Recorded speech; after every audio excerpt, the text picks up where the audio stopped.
What's going on, everybody? Welcome back into the Comiverse. We got a special episode today, hanging out with some absolute legends, if Durs will permit me to say that. Yes, How sir. y'all It's not doing? copyrighted yet. And Spidey had it first, so shout out to him. You know, when you started doing the legends thing, it reminded me of I used to watch this guy on YouTube. He did video game stuff, and that's how he started his was legends. And I've I don't I've remember who it always was. said it since I was a kid. It was one of the main achievements, and I think it was like Halo 2 or Halo 3. And one just stay Yeah. legendary was one of the big achievements. So I've always randomly said it as a kid and stuff. So I don't know, man.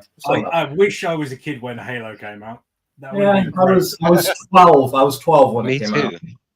What year did it come out? 2012 or no, 2002. I was 12. I was very well married, and my daughter was born. So, Me too. My son was too at the well, I know I got some stuff to show off later. We'll be talking about the Super Nintendo, what we loved and what we didn't like. Before we do all that, we're going to go through the chat real quick. Of course, I said welcome to the show. Hey Tom. Durs has got a link. You can hit the pin link Hey because Durs. we're crossing the streams. Las Cruces says hello from Mexico. Hey James. We got Simple Simon. How you doing, sir? Hey Simon. Links are working. Joe 47771. Hey How Joey you doing, sir? Bags. And then we got I'm trying to just scroll through here, and we got my brother Timothy Williams. What's going on, comic Timothy. comrades? How you doing? Hey, And Comic Rich says he'll be on shortly. Rich. Hey Rich. KBDM, how you doing, sir? And for now, that's the chat. So, guys, how's your weekend, or how's your week been? My girlfriend has COVID. That's my week. Ooh. Yeah, I was all excited for today. I requested off work. You know, I haven't had a Saturday off since like the beginning or like the end of November.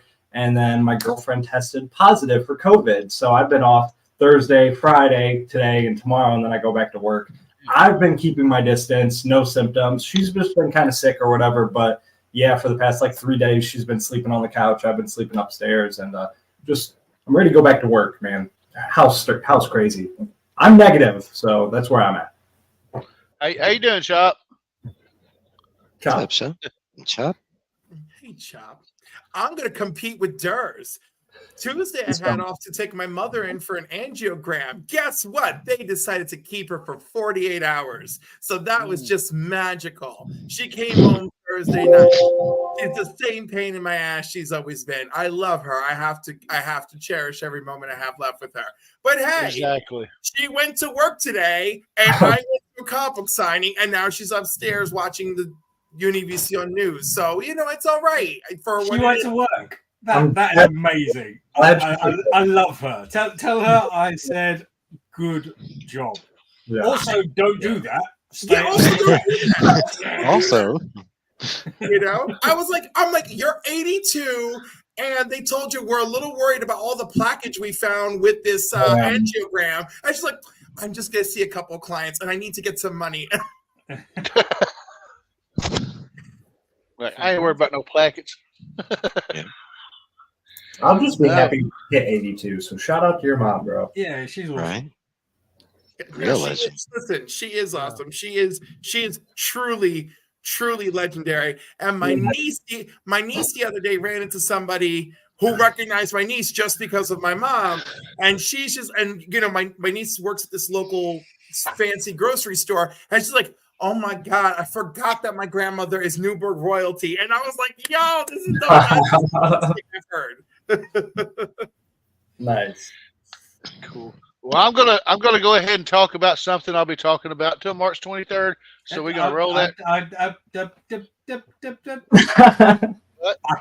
can't compete with either of you. However, in the last hour or so, I looked through my animation cells and I found out that I have something called vinegar syndrome. What that means is it's essentially the animation cells are degrading and will need to be thrown out. That's terrible. It's a nightmare situation because it's contagious. So it could have infected all the other animation cells that are with it, let alone everything else that's made of plastic. Bro, send those to Jerry. See if he can work with them or something. I don't know. Honestly, the ones that are definitely going, I'm just going to bin because like I don't want to risk them taking on everything else. But like it's crazy. I've never heard of that. Is that only with animation cells, or it's to do with plastic and film? Like you get it in film as well. That's why the production company Vinegar Syndrome has the name Vinegar Syndrome because they do restorations on old film stock, which often has Vinegar Syndrome. But essentially, what it is animation cells a bit of plastic that they never intended to keep over time. So I've got a He-Man one sat over there that's now stinks of vinegar and is starting to warp all over the shop. Wow! I've never heard that. That's wild. By the way, over time, it can cause humans contact burns and irritation to your nose and lungs. Yeah, it's bad. It's real bad. Like, I need to get rid of them ASAP. Like, that sucks, dude. I'm sorry to hear that. But there's a library in Canada that had to rescue their film archives. I'm trying to see what it looks like. It looks like they scanned all of their film archives because they knew time was running out. Yeah, they have to. Like that's why the production company Vinegar Syndrome I love to support because they get just the most obscure films you can think of, or you can't think of because you never saw them, and they rescue them basically, which is a big deal because I like the idea of film preservation, and you just can't do that with something that's going to melt at the end of the day. I mean, it's But you do still have a bunch, like some that are good and salvageable and everything. They seem like most of them seem fine. 2 of them look dodgy. Okay. Luckily, they're in what I would call the cheaper folder. It's all a ticking time bomb, and I'm starting to think I need to sell this lot like before it all kicks off because I've lost 2 of them already. Because I was going to donate some to Triple G's. Thing that he's doing it for mental health awareness on next Friday. And I thought, well, that's a different thing that I could put up for auction and somebody might like. So I looked through them and I was like, oh, this smells funny and it's warped. Oh no, this is bad. Right. Yeah. And I've got some really cool stuff. Like I'm not tooting my own horn, but like I love this stuff. That's awesome. But like it's bad. Like I need to get rid of them.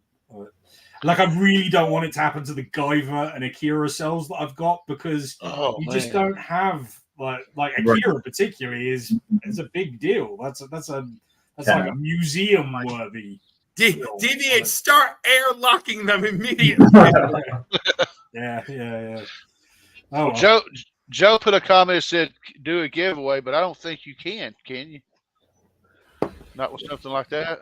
I don't want to risk it, like because if I give it to someone, it could spread. It's not, it's not okay. So I've got to get rid of the ones that are dodgy, and I'm going to keep an eye on the ones that were near it. And if they're all right and the smell goes, then I'll shift them. But there's no way to combat that, and you can't like freeze it or something like that. Nobody knows how to. Like once it starts, and it's bad all around. And especially as like everything behind me is plastic nearly, except for the glass. Like I've got plastic everywhere, and it could affect every Blu-ray I've got. Like, oh man, damn. Well, how you doing, Kenna? What's up, my man? All right, so I'm gonna talk about the Colossal giveaway extravaganza on March 23rd, and I got the little bit that DVH did. I'm going to plug this thing until we do it. So here we go.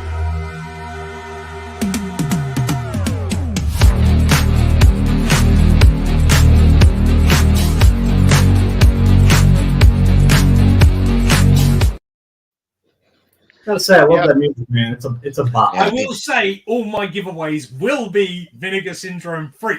Hashtag Vinegar Syndrome. Well, I'm going to make I am going to say one thing. Disclaimer. We have an update on the one thing I'm going to give away, the Shopify giveaway, which like I've said before, it's one of the things I'm giving away where you can get yourself a Shopify print. It's already paid for. You can get one of these, and if you've never been Shopify'd, you can be Shopify'd.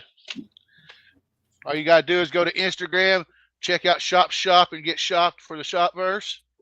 Tony, like when you were talking about Shopify, I thought you were talking about Shopify the app, and like there's like a store that's going to like give stuff away, and then you're actually talking about Shop, and then and you're referring to him as Shopify, and I was like, oh my gosh. Now, so me and Shop's been talking about, I've said that it is only for U.S. Whoever won had to be U.S. winners only. But we have come to an arrangement to where he said if somebody international is willing to pay half the shipping, he'll send it to them. So it'll be open to everybody. Shout out to Hoop for always being a legend and helping me out with those, because he wins all my slab giveaways normally. I do win, yeah. Yeah, but there's somebody in the panel that cleaned house today. They got them. I did. Dude. Yeah. It's been a good week. I will say I have been gobbling in those whatnot gibbies as well. So between that and the couple wins today, man, I'm happy, man. It turned this week into kind of a better week, but ready to get back to Monday and get back to work, bro. I'm stir crazy. And that's we got Matt saying he loves it when It everyone is crosses. so sad to say, Matty eyes. I would love to just cross watch something. Watch something good. Now, Find something good. I have, man. There's nothing good on really. Halo, everything. I gotta wait till next week for better stuff. Matt, now I can give you a list of stuff that you've never seen that would be good. You're right. Matt's wanting to know which stream he should ride the hardest. Now he should. I want to currently. the hardest. The one you're on currently, because I have mine up on my phone, and every time somebody pops in, I tell them to hit the link and come to Tony's. That's all it's for. But all right, y'all got anything y'all want to show off? Hold on, before we start showing stuff off that we picked up, I want to do. This is a new segment that I've been doing now. I didn't have enough comic anniversaries to do an episode of This Week in Comics. So I'm gonna save them for next week. But I do have my shout outs for this week. I picked 7 channels. If you're not familiar with them, there'll be links in the description after the show because I forgot to put them in. Give these people a sub. Check out their stuff. They make awesome content. And this is this week's shout outs.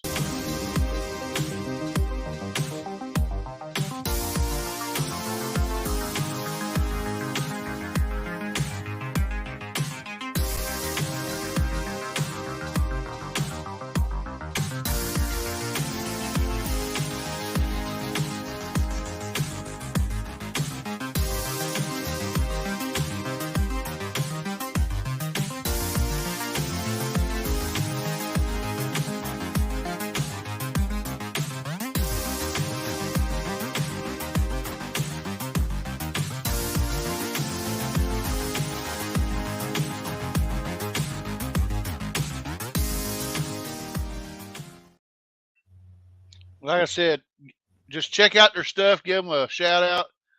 Give them a like, sub, all that good stuff. I know Cat Fan's reeling. Was it Cat Fan the one that had the wreck? Yep. Yes. I like wrote to him on like every platform all week, and he responded to me yesterday. He's like, "I'm sorry it took so long." I was like, "You don't got to apologize for nothing. I know you were in a wreck. I just like to know you're alive." I yell at him every time. Every time he's like, "I'm sorry for taking so long to reply." I'm like, "Dude, same thing. Like, don't be sorry for anything. We're all just happy." Yeah, he does. He could. He is traveling the country. Yep. And I threw Bueller and Everything Comics, Bullseye Bob, and Mike Spider Slayer in there because, like I said, when I came back into the hobby and started watching YouTube, they were some of the first channels I found and inspired me on my little road here. So I figured I'd give them a shout out. Bigger channels need love too. Like they get forgotten quite often. Like, I mean, people legitimately get left out because people have the perception that they won't do stuff because they're bigger. Like, so they're still grinding and putting in just as much work as everybody else. Now, is it John's Comic with Kids is the one that's doing the mystery boxes for Jen? Yeah. Yes. Okay. Sorry, go ahead. Oh, go ahead, Cliff. No, you go ahead. No, please. If it's about Jen, go ahead. I was afraid I was going to get it wrong, but I believe if you go to John's Instagram and get or something, you go to Jen's GoFundMe and donate at least $50 and then show John that you donated. They'll put you on a wheel to draw for. He's got some comic prizes that he's giving away. It's got to be $50. $50 and up. Yeah. Yes. But he's got a fantastic prize wheel for that. Why aren't you guys watching NASCAR? Not for me. I haven't watched NASCAR until there's an all new super sexy Italian race car driver in NASCAR. I'm out. I enjoyed the last one. I supported him. Now he's kind of in the background. NASCAR is the one where they go around in an oval, right? Yes. Yeah. Yes. Okay. Or the is the one where they're all over the place. In the middle. It looks like a rubber band. They start at that end. They just I had a conversation about that on Mad Spidey's stream last week, and I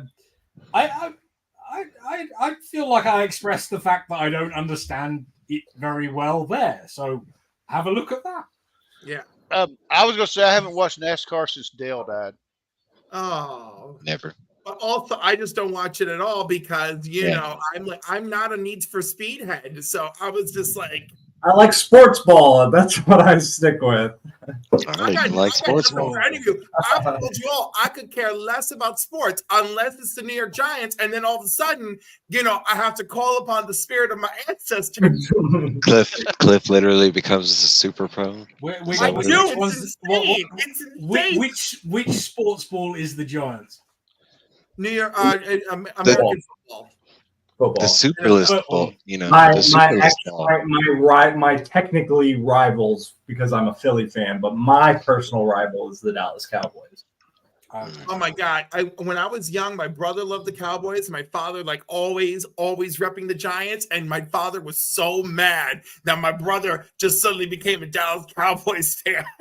That's why I'm an Eagles fan, because I was a Cowboys. My mom bought me an Emmitt Smith jersey when I was like 4 or 5. And then when I realized what football was when I was like 6 or 7, I realized I hated the Cowboys. So who hates the Cowboys? The Eagles. Bam, been an Eagles fan for life. I just...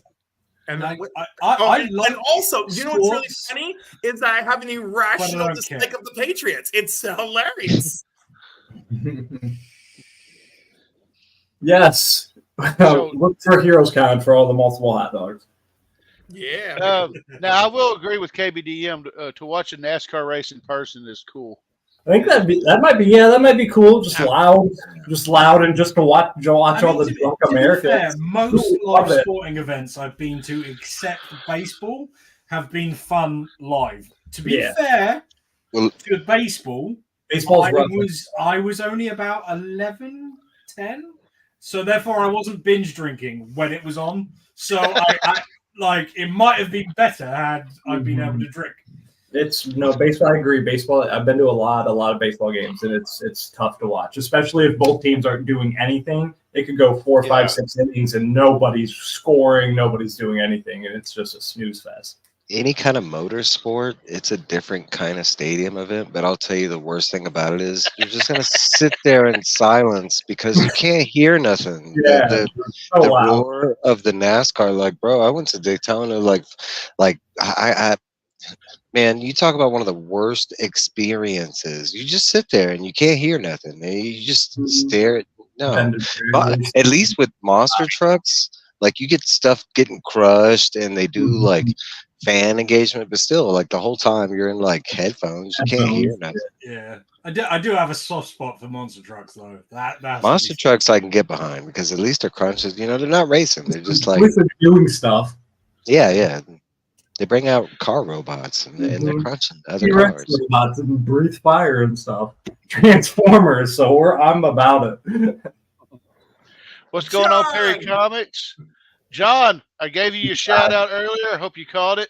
We talked a little bit about what you got going on with Jen.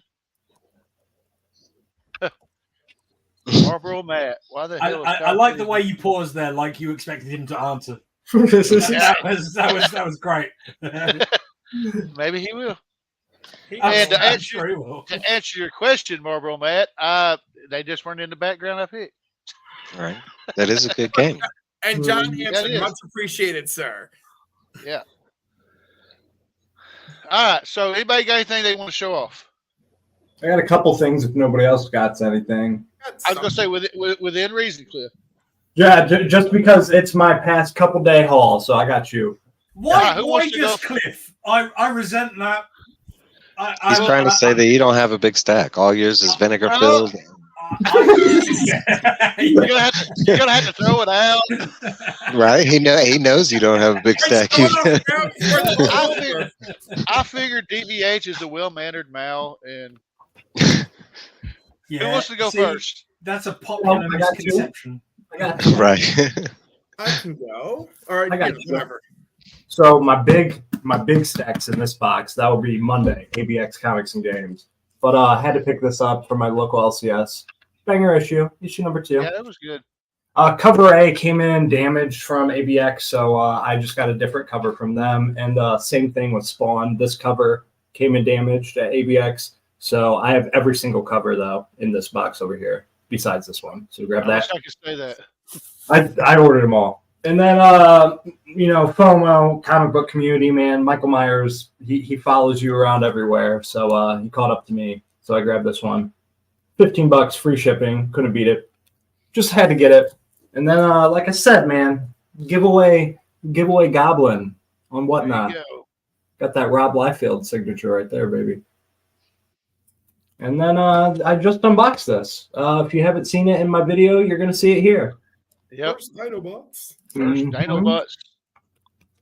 Bada bing. Some Transformers. My second favorite Transformers cover. Filling in that run. I do love that pink in the background. And that is the first Devastator, Durst. That's what I thought. I wasn't 100% sure, but I thought so. Now, that one, I can't tell you everybody because I've forgotten, but that thing has a number of first appearances from Blaster, Perceptor. I mean, I dig this cover because it's all green in the background. That's pretty cool. Boom! That's what I got. All right. Who wants to go next? Cliff? I'll go. You'll go. All right. So this is like a whole bunch of stuff I picked up from the LCS. So Quicksilver Scarlet Witch. Well. My beautiful foil Luciano Vecchio cover. Luciano, who I love so much. Me too. Who of course is reeling from the effects of Hercules Iceman. The power couple nobody saw coming that technically doesn't exist. Love this. Nice. You got that as well? Yeah. I love Miles. Like, I don't like ASM, but I love Miles. Miles is great as well. I agree. And Sanford Green did the work on this, and he is fabulous. So I picked it up literally because of him. And I didn't have this cover. I went back just for this cover of Power Rangers: The Return. Did you read that? Nice cover. This is so freaking good. And I agreed. It doesn't connect to other Power Ranger stuff, so you can read the series on its own and give it a shot. Dude, I will vouch for you. I have never read the only Power Rangers lore I have is the original as a kid. You know, I watched the original series from start to finish, so I know that. After that, I pretty much once it stopped being a movie, but I've never read any of the comics. I got that on a whim, loved it. So yeah, it's dude, on my whole when she's visiting the Green Ranger's grave, I could just feel Amy Jo Johnson's like heart pouring onto the page. I was just crying. Yeah, I recommend that as well. Woo. All right, so then we got some Batman stuff going on. Nice. One of these, I'm not sure which one, but one of these will end up in one of the giveaways. Nice. And then, hold on, Cliff, real quick. Shout out to Caroline. How you doing? And we are on multi-streams. I don't know who else is Durs. Whatever link you see pinned, hit that link is what I've been saying, because I've been seeing a bunch of people come into my channel and then they come into Tony's, so it's working. That's all that matters. Yeah, you're doing great. Mine is just out there in the Comiverse. Just what? I got a thumbnail. I think you got a thumbnail too. So this, I'm not happy with this one. I have loved everything since the Hellfire Gala, and I like pieces of this book, but it is like so clear to me that the art and the editing and the writing all took place very rapidly and not cohesively. I feel like there's stuff happening in this issue in the art panels just because the artist was just going for it. So, I mean, that's my takeaway on that. And in the meantime, I didn't buy Rise of the House or whatever the heck, and that one was really good. So I got to go and fetch that. And then my regular copy of Quicksilver and Scarlet Witch, or Scarlet Witch and Quicksilver. And of course, I've been keeping up with Christopher Chaos. What book is that? Oh my God, Christopher Chaos! You gotta get it. It's a James Tynion book. It's so good. So like.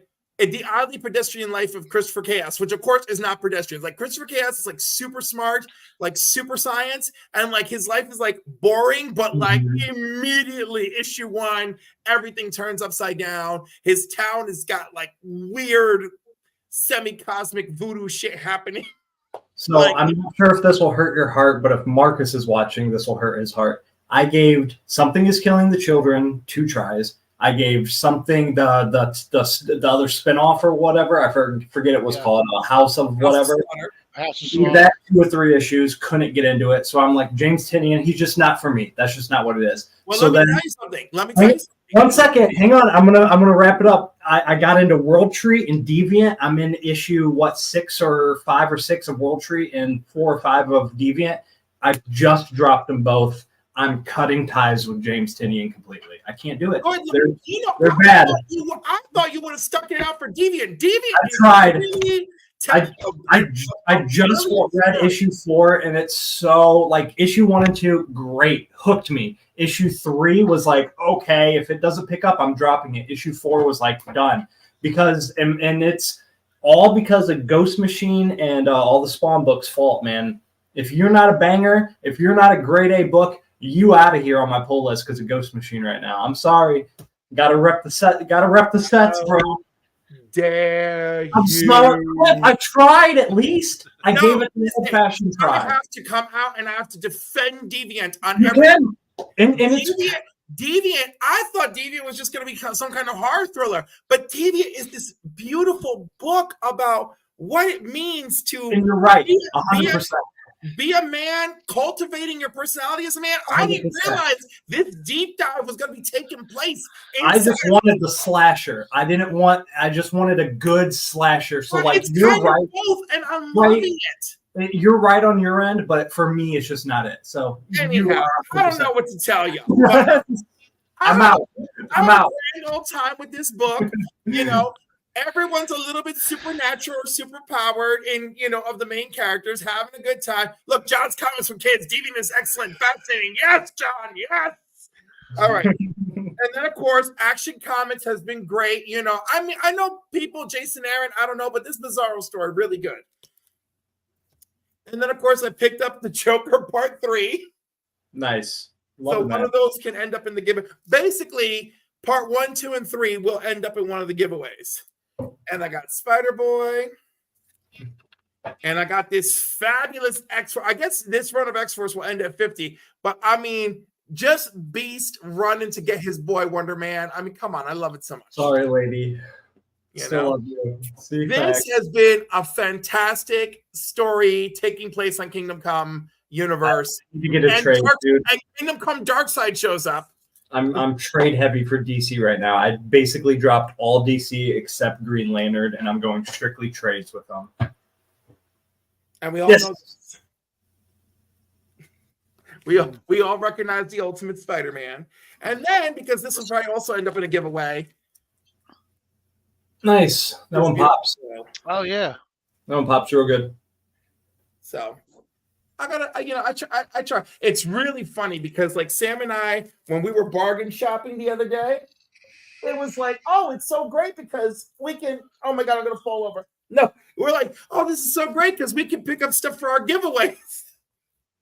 Like, I'm trying to buy stuff for myself. I'm looking for Defenders issues, and I found some, but mostly it's like, this would be great for a giveaway. This would be great for a giveaway. Well, DVH, Mike, y'all got anything y'all want to show off? I got a couple. All right. Not me.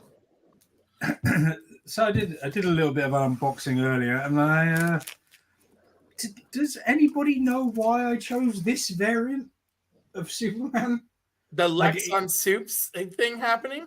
I kind of like it. I like it. Yeah. I kind of like it. It's interesting, but it's not really my cup of tea. Like it's a 1 in 25, so I'm assuming I bought it because it's 1 in 25s are always okay, man. I don't know. I'm sometimes they're good and sometimes they're just like that. They're just like okay. Yeah, like it's fine, but I just don't really understand. And then I was rooting through the boxes of new stuff in my unboxing, and I bought a raw Tomb of Dracula, which is unusual because I haven't bought a raw Tomb of Dracula for about a year and a half at this point. It feels like anyway. So yeah, it's a great cover though. I mean, like it's really cool. DVH, who did that Superman cover? Yeah. Hang on. Let me have a look. How you doing, Wilbur? Millidope? Links, man. All you gotta do. We got you covered. Hayden Sherman. Hayden Sherman. Yeah. Kind of gives me like a school portrait vibe, you know. I know a Hayden Christensen. And then I opened a box and I got these. Ooh. Nice. Ooh. You're holding money. I really love that Mary Jane.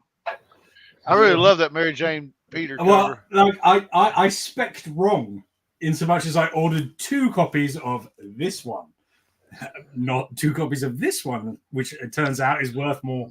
Who knew? But I love this cover. I think this is awesome. I was gonna say I'll take the other one. Yeah. You know what? Don't worry. That number 1 is gonna come up for everybody if they continue to stick the landing here with this Ultimate run. They're even making an X-Men book, Cliff. So. How do you I'm pulling an X-Men book.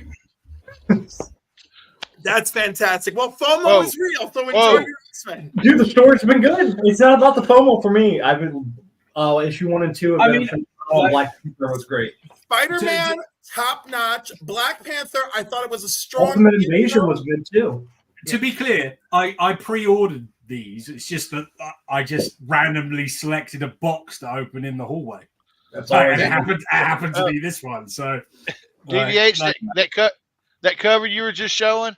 Yeah. True story. When I was in my LCS Wednesday, he had one sitting on the counter. Thank you.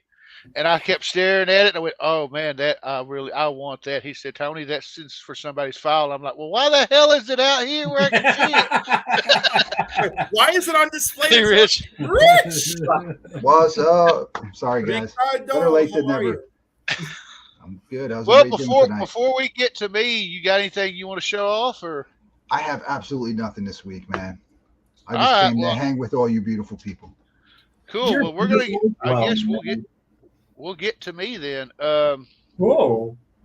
So first they're little stacks. First thing I got was from Wednesday when I actually get to go on Wednesday to pick up my comics. I got the foily. They're little sacks. Very cool. Yeah, they're little sacks. They're little sacks. Little ball. It's Blackface Hal. Flip that. Well, I mean, if you, it's the way the foil is. I mean, yeah, you're right. It's not flattering.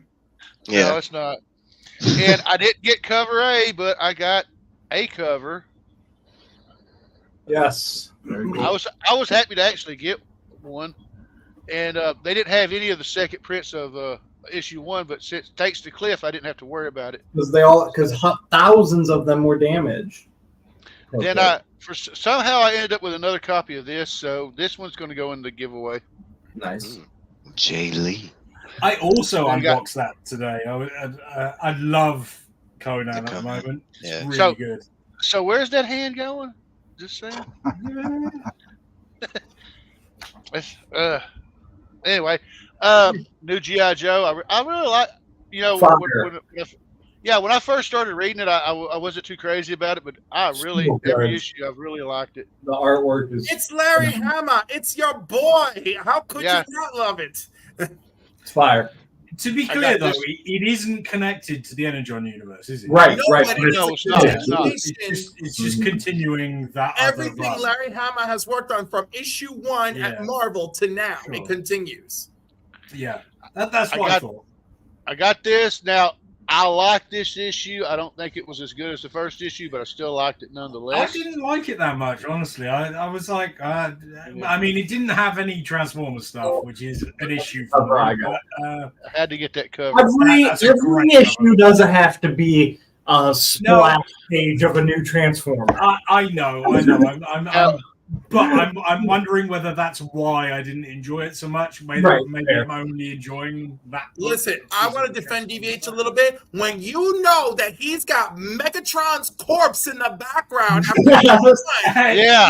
you not address it in issue 2? How can you not give me a little taste, a little slice? Right? Yeah, because we know he's keeping him on lock. So we know. But at least give me a thought bubble that's like, I better go check on that big ass Transformer. No, that's not what you do in a villain movie. He's locked up. He's good he's good until he breaks out. He'll break out in the villain movie. The camera pans down to your captive just to remind you that they're there and they're suffering. I'm having none of this. I'm with DVH. Show me. That's why the villain never kills the person. They always tie him up and leave him. I'll be back an hour later while you guys figure out an escape plan. All right, I'm going to stop for a second. I'm going to stop for a second so I can say, hi, Mom. That's my mom. Hi, Mom. Bob. She's making sure we all behave. That ain't No. Of course, my favorite story of the week, big surprise, was Spawn. Oh my God. Yes, sir. I would say, quick plug, for anybody that's been hating on Spawn, hang on. Common Ground, Brett Booth is on Spawn now. It is $2.99. Perfect time to jump on. Just if you look at the book and don't even read it, you get your money's worth, man. So jump on. I love Brett Booth, so I didn't even have to tell you. By the way, the only thing I didn't show you guys was my copies of Spawn 350. There's some there. Yes, to be fair, I also got 350, and I've read it already. These were the only ones I felt, because when I went to my LCS, the goal was to get as many as they had. This is all they had. I pre-ordered all 6. I was like, I even got the black and white, baby. I just went with the McFarlane one. I like McFarlane and it's Spawn, so I figured give me the McFarlane. Mm-hmm. So the last one I picked up Wednesday was a back issue. Yes. My God. I need issue 3 and issue 5 to have the first 10 issues again. Nice. Now, yesterday I went extra 5. Yesterday I went flea market hunting. What'd you say, Rich? I might have an extra 5. Is that the homage cover where he's like squatting? No, this is Billy Kincaid. Billy, 5. All right. Now, yesterday I went flea market hunting and I found a place that's got a bunch of old Toy Biz X-Men stuff. So I got this Exodus figure. Exodus. That's cool. Exodus. And I'm probably going to. I'm gonna probably go back because these figures are like $8 a piece. Oh wow! And I noticed that some of them had similar molds, but anyway. And then I went through some bins and I got a couple books for 50 cents. I got the NFL Super Pro. Yes, Sports Ball.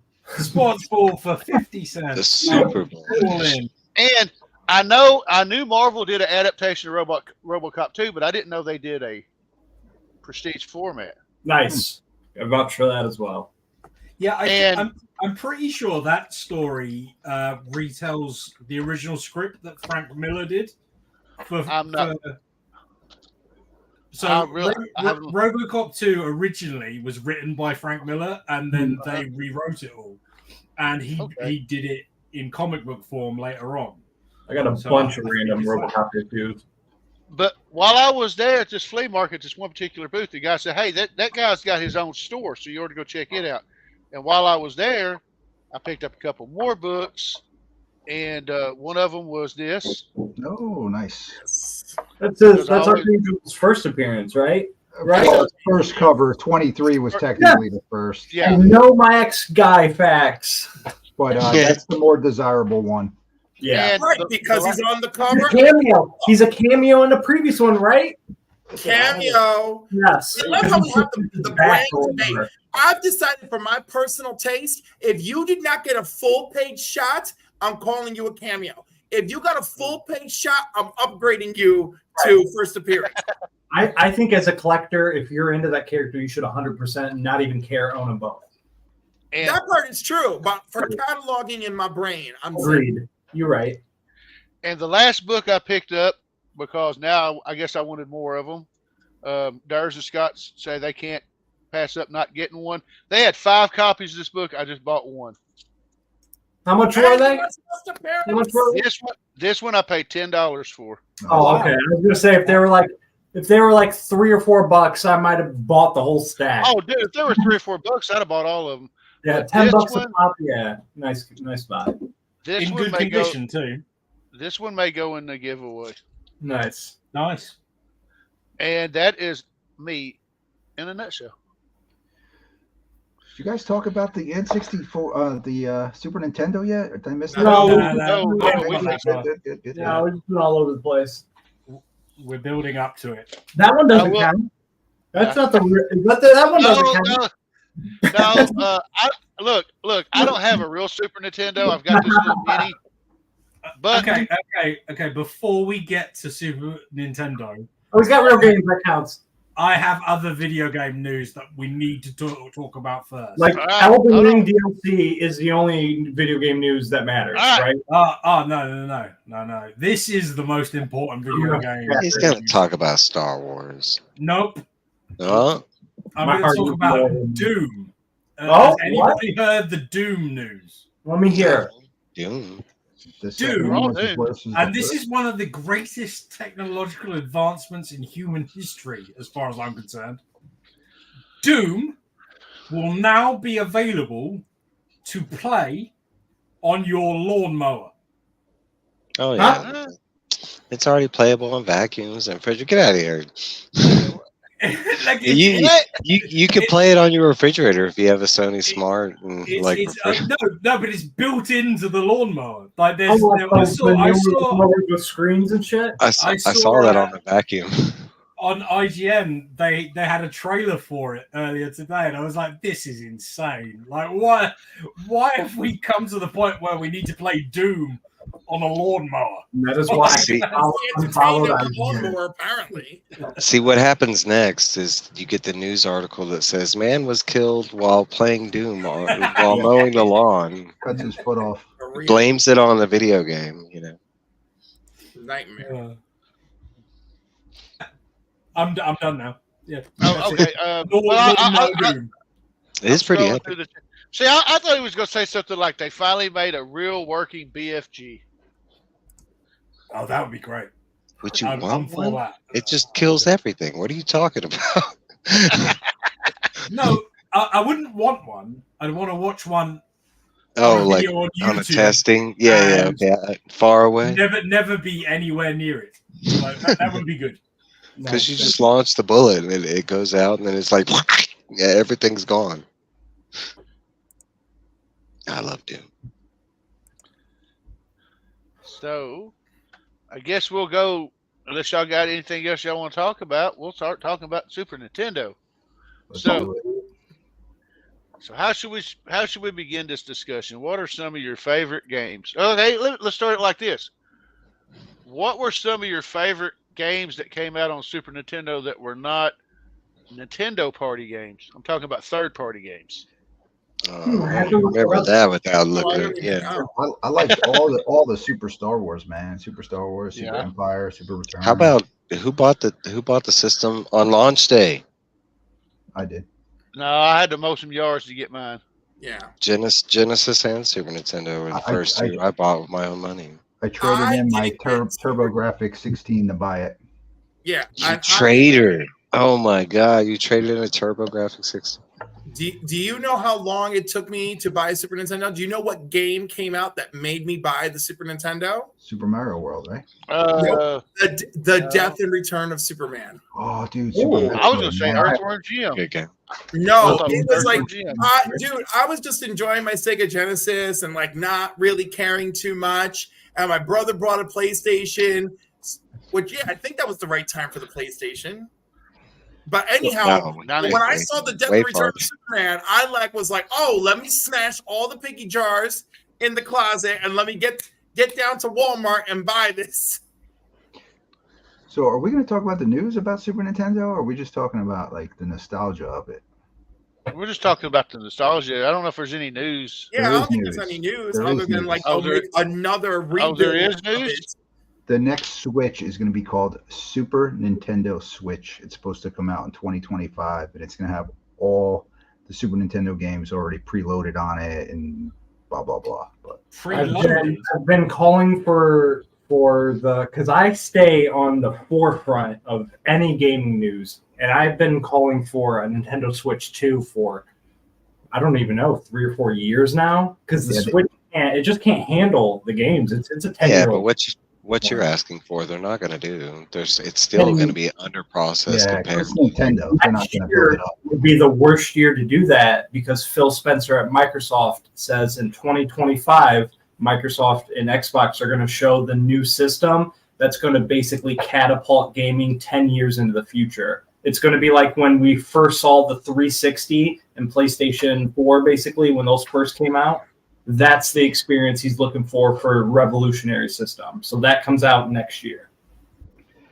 The Switch, they did say hoping for the end of 2024, but you know how Nintendo works. It'll be 2025. They just need something new, man. It can't play what it needs to play, man. It's great for Super Mario and everything it needs to, but Nintendo needs to be able, especially on the Switch, it needs to be able to play like Grand Theft Auto or the bigger games that other gamers. It can't just market to the people that just want to play. I don't disagree. I don't need it to. As people in the gaming community, you should be able to have a system that if somebody develops a game for you at $49, $50, if Nintendo you buy never cared, and they're never good. That's never been a thing. Yeah, on the 64, every game worked. On the GameCube, every game worked. It wasn't like that. Was clunky. I'm saying when a brand new Switch game comes out, people are literally falling through the ground. It's unplayable. Yeah, I mean, you are right. Some of this. That's where I'm saying, like, as a Nintendo Switch user. But what you're referring to is games that they've ported to the Switch, like Witcher 3, or like no, not even that. Like MLB, the new MLB game came straight out for Xbox, PS5, and Switch. It was unplayable on the Switch. Same thing with Grand Theft Auto. Same thing with a bunch of other games. Zelda. They were testing the newest Zelda, and it was literally melting switches because they were running so hard. So like, the new Zelda's done, but it can't come out to the public because the new Switch doesn't exist. So the OLED doesn't count. The OLED does not count. It needs to be. We just got a new Zelda. Yeah, it was Tears of the Kingdom. Was it? No, I'm saying two Zeldas and Mario. Whatever's the sequel that everybody's been waiting for is what. We got that. I'm not sure. I'm not a Zelda fan. We've got that. They came out. That came out last year. You're not a Zelda fan. That's hurting your game. No, dude. I played Zelda on the 64 and all that, and it's just not cool, dude. It's a boring game, man. I beat them all, but it's a boring game. I'm sorry. And I'm the difference here. The difference on Switch is the games that work on the Switch are the games that are made for the Switch, like Splatoon or Zelda or Tears of the Kingdom. You shouldn't have to divide your fan base and to be like, Breath of the Wild. Every platform does that. Every platform has their franchise. I agree in principle, but Nintendo don't agree. They don't care, and they never have. Like, it's and why are you putting money into a company that doesn't care? I just think it's a different fan base. I understand that, but I still buy Marvel and DC every week. I don't know. But gamers are a different breed, man. We're savage. Like, I know how Nintendo fans feel. I know how Nintendo users feel. And the same thing with Mike. They're awesome. They love their Mario games, but at the same time, they wish they could play other games because that's what they want to play on. They want to play. I played through every Zelda game, beat them all. But it's just the fact that they want to be able to own a Switch. That's what they're comfortable on. Like, I wish I could play God of War, but I can't because I don't own a PlayStation. And I'm only going to buy a PlayStation to play the superhero games, like that. It's just, you see what I'm saying? You shouldn't have to buy a different. Super sad is like 15 years ago, I owned one of every system. I didn't really break a sweat over the whole thing, and it was like whatever. And now it's like, you expect me to spend $600 on what? Oh no. Like, nowadays, most things are just cross-platform anyway. So. Mm-hmm. And at least I think that's the thing. Nintendo will always resist the idea of cross-platform for their own. And that's fine. Mm-hmm. And that's fine. Just update their system. It's literally the Nintendo Switch is literally a retro system. From their perspective, because they put out their own content primarily, they just don't care enough to do that. And then at some point, it's going to kill them. Their players will stop playing. Maybe technology. It's going to be like the PS4 users. If you still have a PS4, they're not making new games for the PS4. Yeah. So at some point, they'll stop making new games for the Switch unless a new new Switch comes out. Oh, That's sure. They're definitely going to release another. Yeah, they get outdated. Yeah. Mm-hmm. Yeah. So because I would love. I had a Switch, but I've had a Switch twice and sold it both times because I just didn't play it enough. But I would love to have a good portable gaming system like a Switch that's just a newer system. That's all. But their unique selling point, I guess, is that you can only get their games on their console, and they don't care whether you want to play, I don't know, Halo on it. They just don't care. It doesn't make any difference. Well, I think the average fan wants more like MMO style, multiplayer games, and the Switch just can't handle it.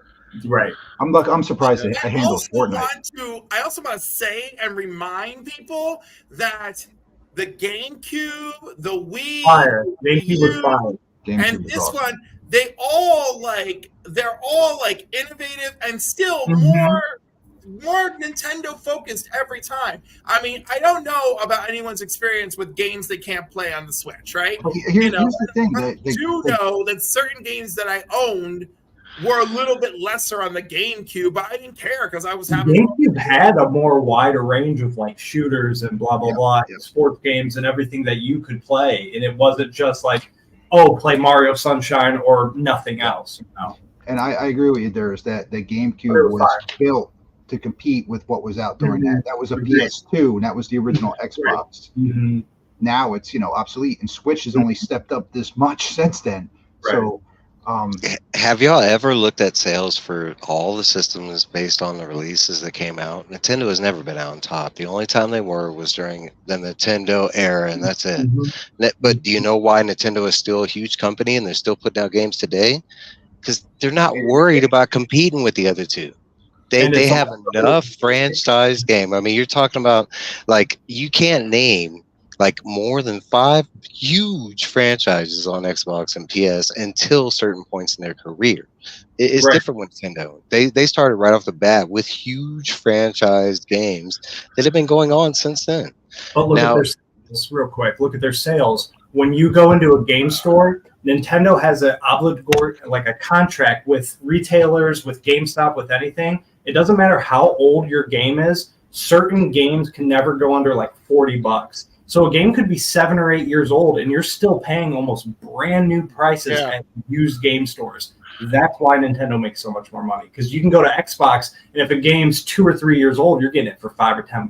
Xbox doesn't care; they're making new games. Same thing with PlayStation.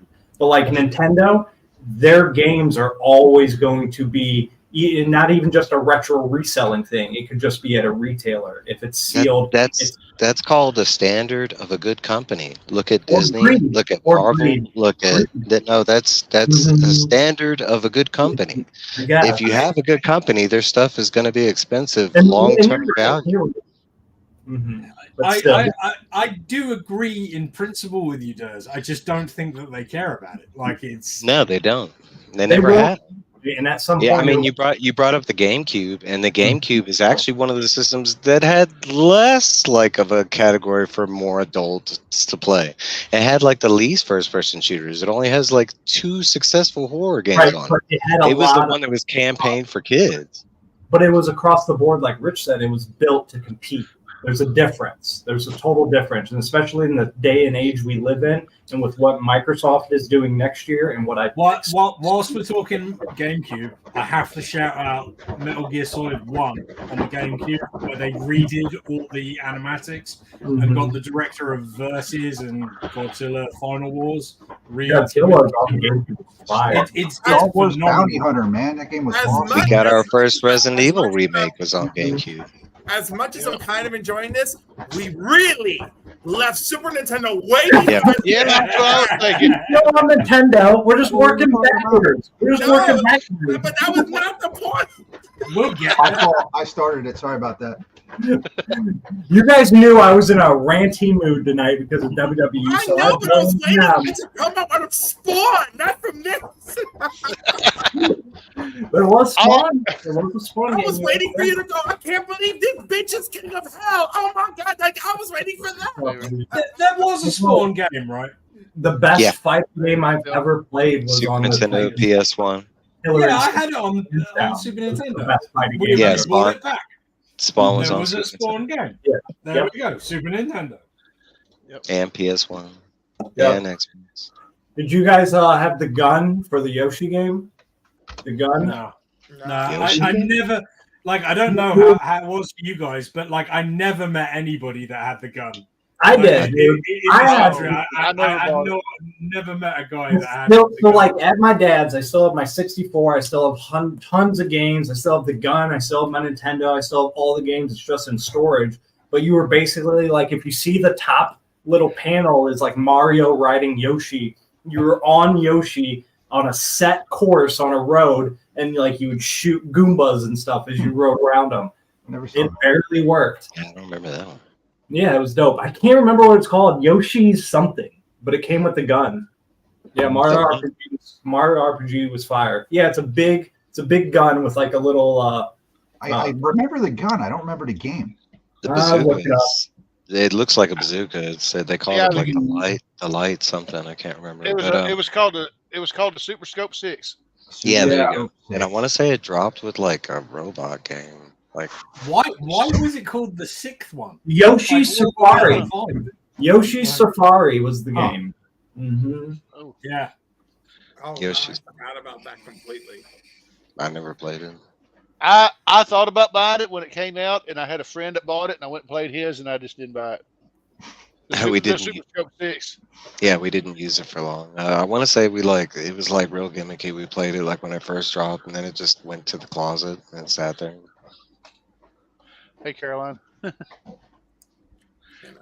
But I mean, I played the hell out of some games: Super Mario World, Mario World 2, Lord. Star Fox, Donkey Kong Country, Donkey Kong Country 2 Super and 3, Metroid. and you know, Yes, Kirby games. And of course, I originally bought it for Superman, but then I would find these other games like, you know, the bargain bin games. So I was like, why wouldn't I want Super Mario RPG for $6.99? Sure.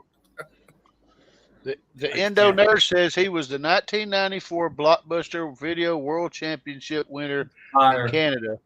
Wow. He went to the World That's Finals awesome. in Fort Lauderdale. Wow. Wow, nice. We call him Master Blaster. Hell yeah. Me and my brother did Earthworm 89. Jim. I loved Earthworm Jim. That's when Jim was great. But yeah, I was going to say, now talking about third party, I played Earthworm Jim, the Mortal Kombat with the sweat, the Street Fighters. I actually loved a game called Gemfire. My first, Gemfire? yeah, This is a good Gemfire. one. Gemfire is like a strategy-based game. Now, if you're watching somebody play it, you're going to be bored as hell.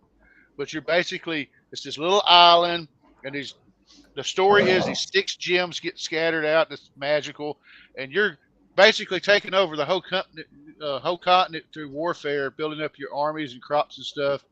You're gonna take over everybody to unite the island and blah blah blah. I mean, the plot made no sense, but to me the game was fun. But for me, the Super Nintendo was my introduction to Final Fantasy. I played Final Fantasy 2 or 4, whatever you want to call it, Yeah. 3 or 6, Not a fan of Final Fantasy. I've tried it. and Chrono Trigger. Chrono Trigger was Chrono fun. Trigger. Secret of Mana, Breath of Fire, Mega Man X. I loved Mega Man X. Mega Man X. Super Mario RPG. I think Final Fantasy and Mega Man were the only 2 games I never really got behind. And then because I mean, you talk about your Nintendo franchises, and of course you had like I said, F-Zero, Super Metroid, Link to the Past. You know, Link to the Past. That was awesome too. Donkey Kong Country, Mario All Stars, Super Mario World, Super Mario All Stars. We got the Lost Levels. We got All Stars was my most played game besides Battletoads, I would say. Now, everybody remembers Mario All Stars, but who remembers that they actually made a game for Ninja Gaiden, the Ninja Gaiden trilogy? Yeah, it had all three of them on there. Yeah, I did.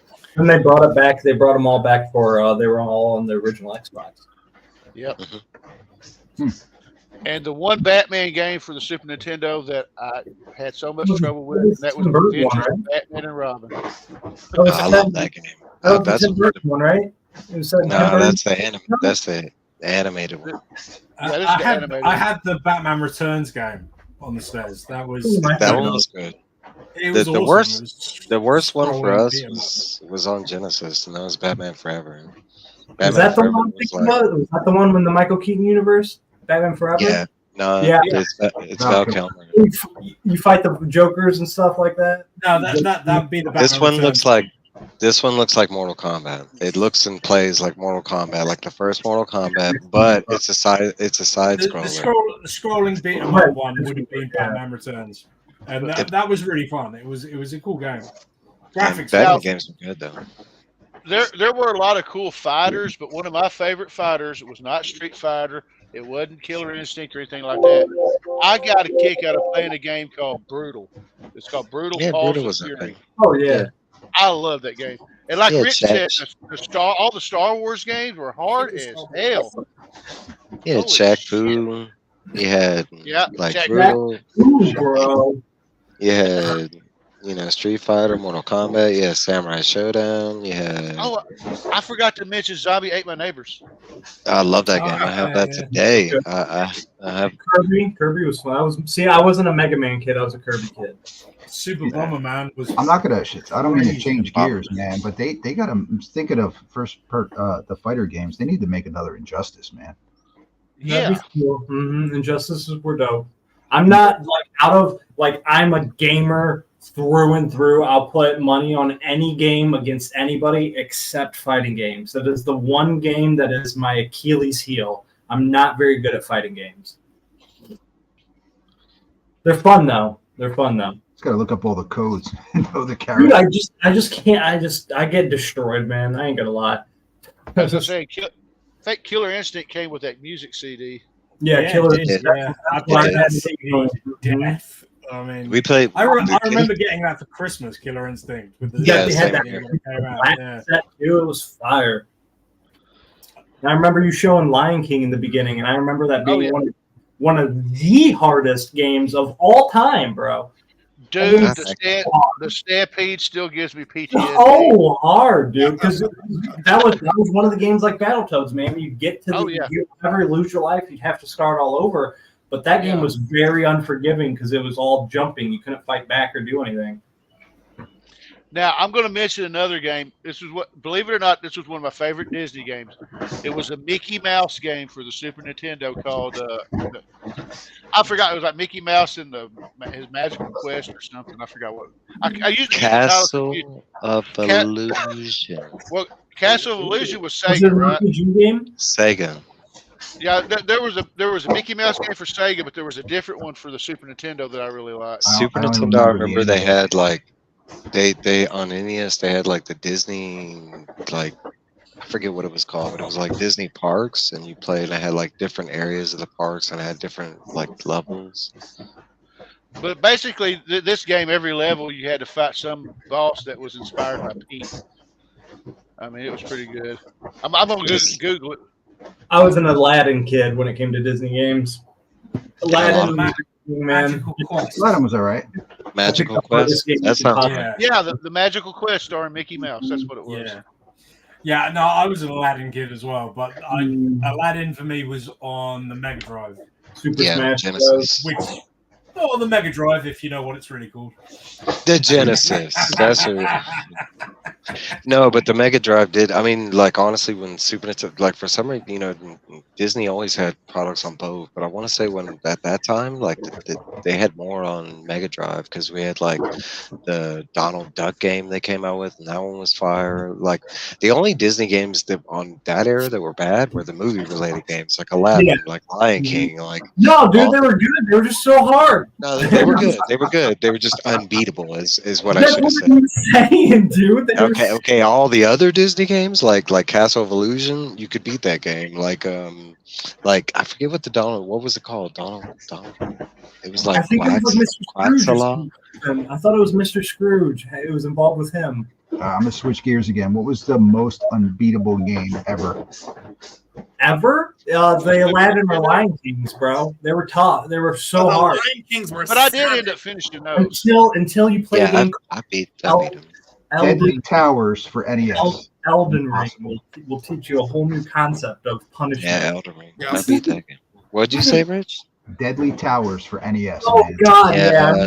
That's some BS. That's like saying Silver Surfer or X-Men on Nintendo. Those guys. Right. Silver Surfer was so crazy. No, you can't.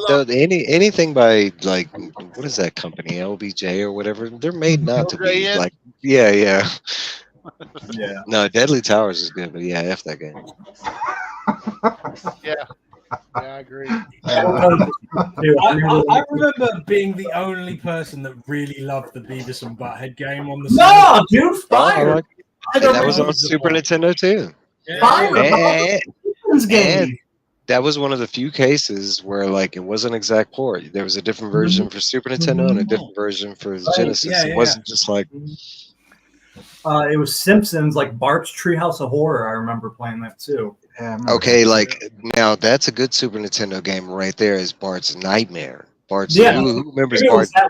Maybe it's that one. There was a couple of them. There's a Treehouse one too, I think. Yeah, I'm pretty sure I played them all.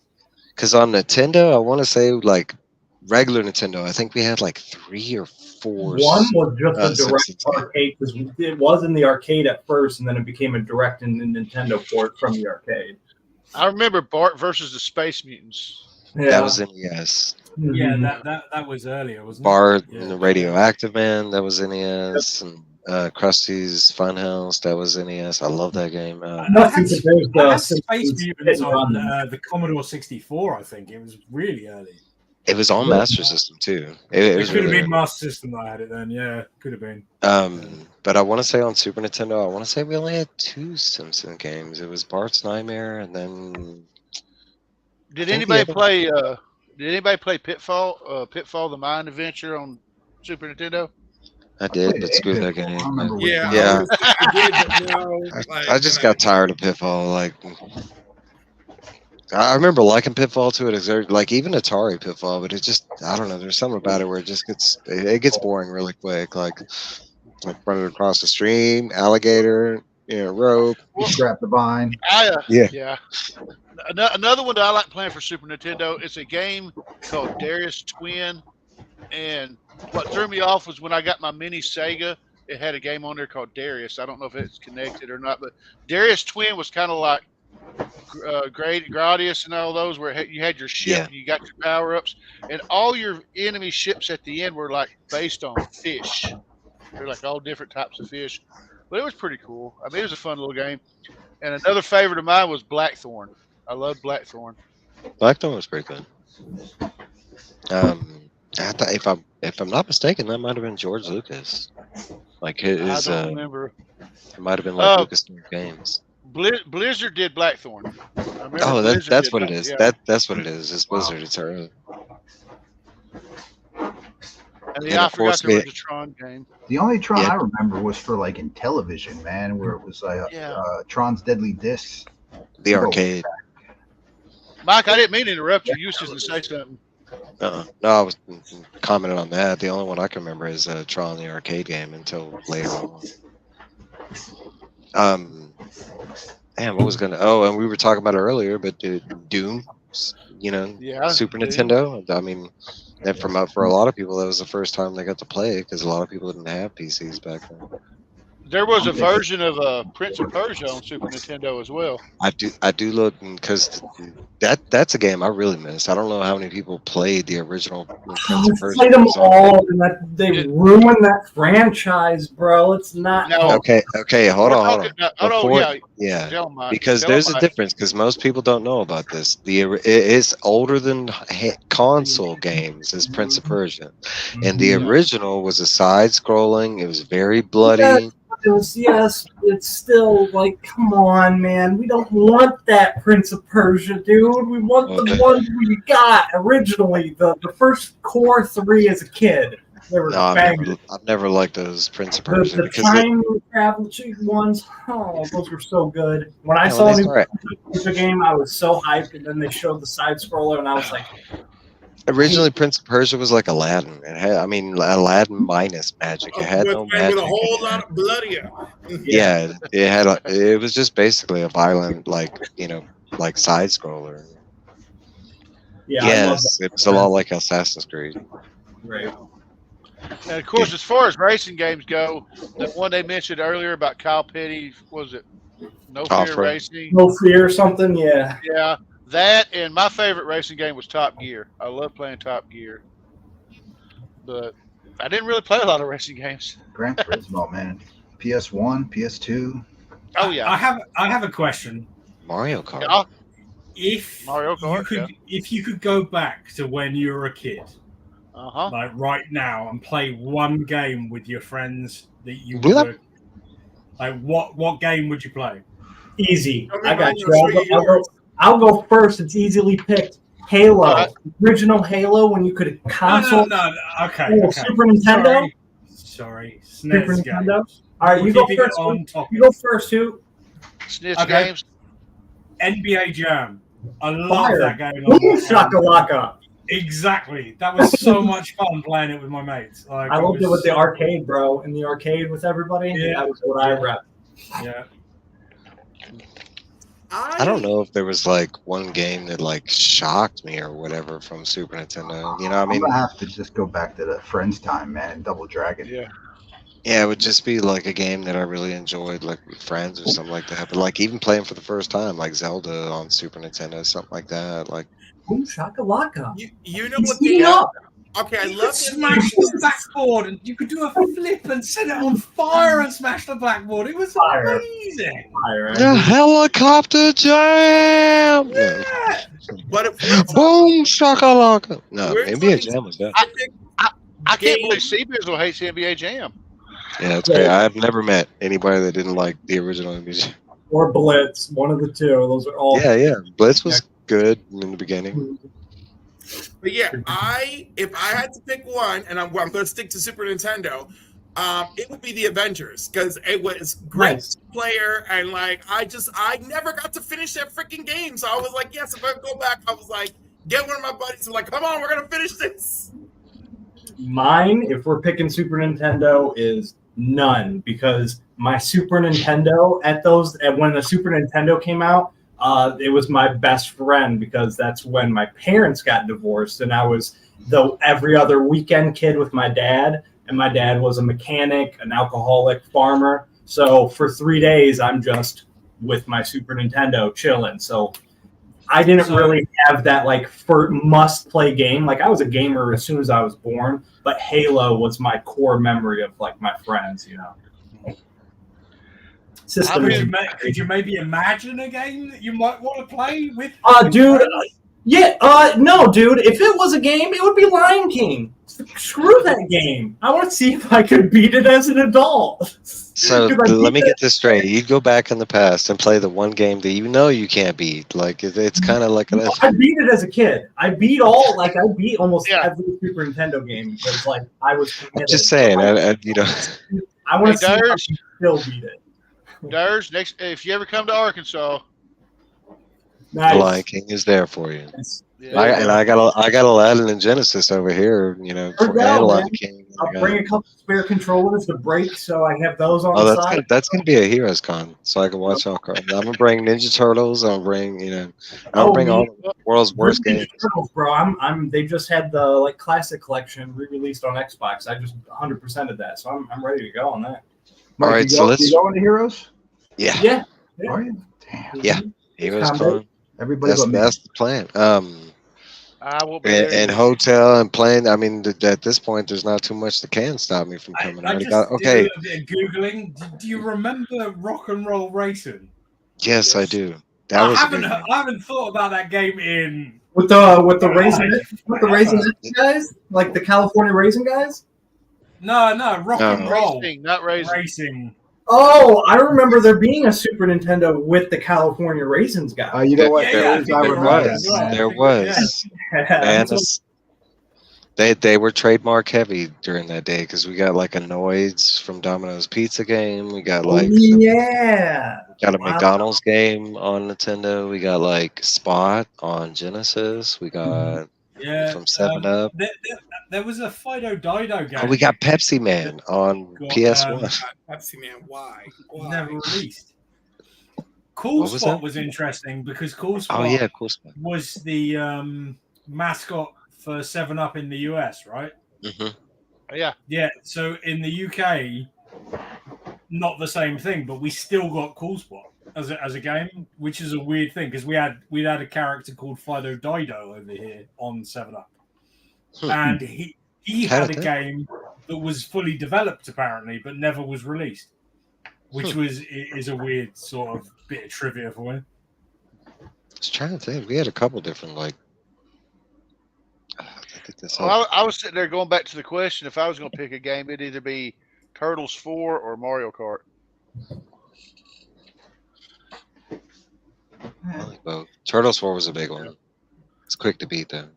I mean, Yeah, it is. there's so many fun ones with friends. I mean, Mario Kart, F-Zero, or then you can go like Zombies Ate My Neighbor. I mean, because that was 2 players simultaneously. Like all the fighting games, shit, Clay Fighter, Killer Instinct. I don't know how many hours. Clay Fighter, bro. Yeah. Clay Fighter. Clay Fighter and seeing now Primal Rage. That unlocks another memory. Now, I was going to say, I don't want to lick Durz's Switch Rage again, but one of my highlights this year was getting the Turtles collection for the Switch. I have that. Which one? Which one? Because there's 2. Shredder's Revenge. I think Shredder's Revenge is just a completely different game, isn't it? Yeah, like, Shredder's Revenge is a game, and then they have like because I got the collection on the PS4. So the California collection is all the old ones that you can like pause time, fast forward, rewind, have unlimited saves, do whatever you want. And, I mean, why wouldn't you use a PS5 to play a game that came out? Shredder's Revenge is dope too. It's just on like the Game Boy as well. You can play Game Boy games on it, which is just insane. Right. So let me ask you a question. Have you ever went back and played a game that you were really good at back in the day and you just absolutely suck at now? Nope. Stay gamer, bro. Yeah. Damn, I'm the only one. Yeah, I'm a gamer. I could start Zelda right now and probably beat it in an hour. I'm like get better with age. I mean, I tried to go back and play Mortal Kombat 2 for the Sega and got my ass handed to me. So I mean, if you haven't played actually, yeah, you know, I'm gonna take that back. Madden. If I picked up Madden now, when I was good at it back in the day, I'd probably get spanked. I play nightly, bro. I'm in big time online leagues. Man, I'm a low key Madden goat. Like I don't brag or anything, but I am in the top few hundred in the world. So that's cool. There is a difference from going to new age games like modern Sports stuff ball, dude. to retro. Like, oh man, Endo Nerd just mentioned one. You know what we haven't mentioned? That was a launch title right there. Pilot Wings. Yeah, Star Fox was massive. Cliff mentioned it, but yeah, you did. Maybe I wasn't here when you said that. I feel bad. I was what was his name? Flippy? Was that the frog? Flippy? Or Flippy the bird. No, what was the frog? Frogger. Was that his name? The dude always complaining, man. Always thinking you're going to crash and die, yelling at you. In Star Fox. Oh, I forgot his name, but you're right. Slippy. Peppy. Slippy. Peppy? Yeah, Slippy. No, Slippy. Peppy was the bunny. I'm looking it up. What the hell are you talking about? I'm so Star Fox characters. Oh, right, yeah, we're on Star Fox. The frog was always Hey, howling. Dirk, I'm going to throw this out. Dirk says this doesn't count, but this has Star Fox 2 on it. Yep, the only way you can play unless you bootleg an emulator. Yeah. General Pepper, forgot about that dude. Pigma Dangar. Do a barrel roll. Yeah, Shadow Wolf. Slippy the Toad, yeah, that dude. Slippy. Yeah, bro, hated that. Anybody remember Bob?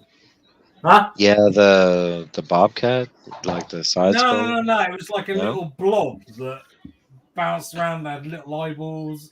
No. Okay. Well, Our Bob might have been different. We had like Bob the Bobcat. Yeah, no. I mean, I know what you're talking about, but this is different. This was a little like putty-ish. Yeah, it was funny. Did they make a punch up for Super Nintendo? Yeah. It's at the bottom right on the screen. It's like right down there. Well, I guess I ought to pay attention to my. I've just looked called it up, and it was called Super Funky Bob in the US, if that helps. And right over here in the left corner is Super Ghosts and Goblins, or Super Ghouls and Ghosts. That was a hard game too. Yeah, they're hard. Yeah, Ghosts and Goblins. But hey, my guys, I gotta roll out and I gotta eat something. So see you, Dirk. Before you go, you want to whore yourself out for a second, or just, come hang out with me tomorrow. You know, bam, 6 p.m. Eastern Standard Time, Sunday sesh. We're gonna talk Borderlands, Halo, Elden Ring DLC. The good gaming news: Elden Ring DLC is trending to be the most watched video in a week on YouTube. So of all time on any video, it's like 10 million views. And fun fact: the original Elden Ring trailer is the most fastest viewed or most watched video for, I think it's in gaming in a week. So come hang out Sunday, watch my video today. Transformers, love you guys. Stay legendary. See you there. Bye guys. See you, man.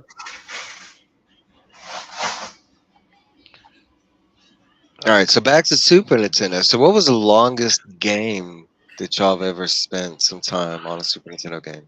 Probably I Zelda, spent man. a hell of a lot of time on that freaking Captain America and the Avengers. That's a good game. Zelda took a lot of time, man. Yeah, I keep saying Final Fantasy 2, but yeah, that was how it was released. That's fine. Yeah.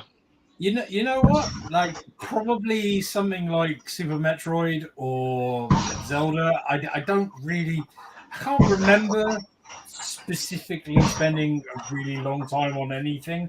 I mean, I know that I played stuff like Bomberman over and over and over again, but not like.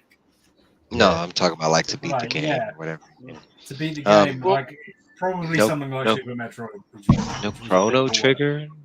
No Secret of Mana. Chrono Trigger was another. Yeah. I did do Secret of Mana.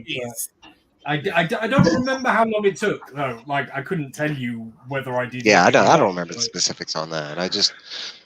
I don't even remember if I spent a long time. I want to say like Super Metroid. I want to say that was for me. I remember it being an easy beat, and Zelda I did spend some time on trying to figure everything out and stuff. With going to the dark world and the light world back and forth. And yeah, that was tricky.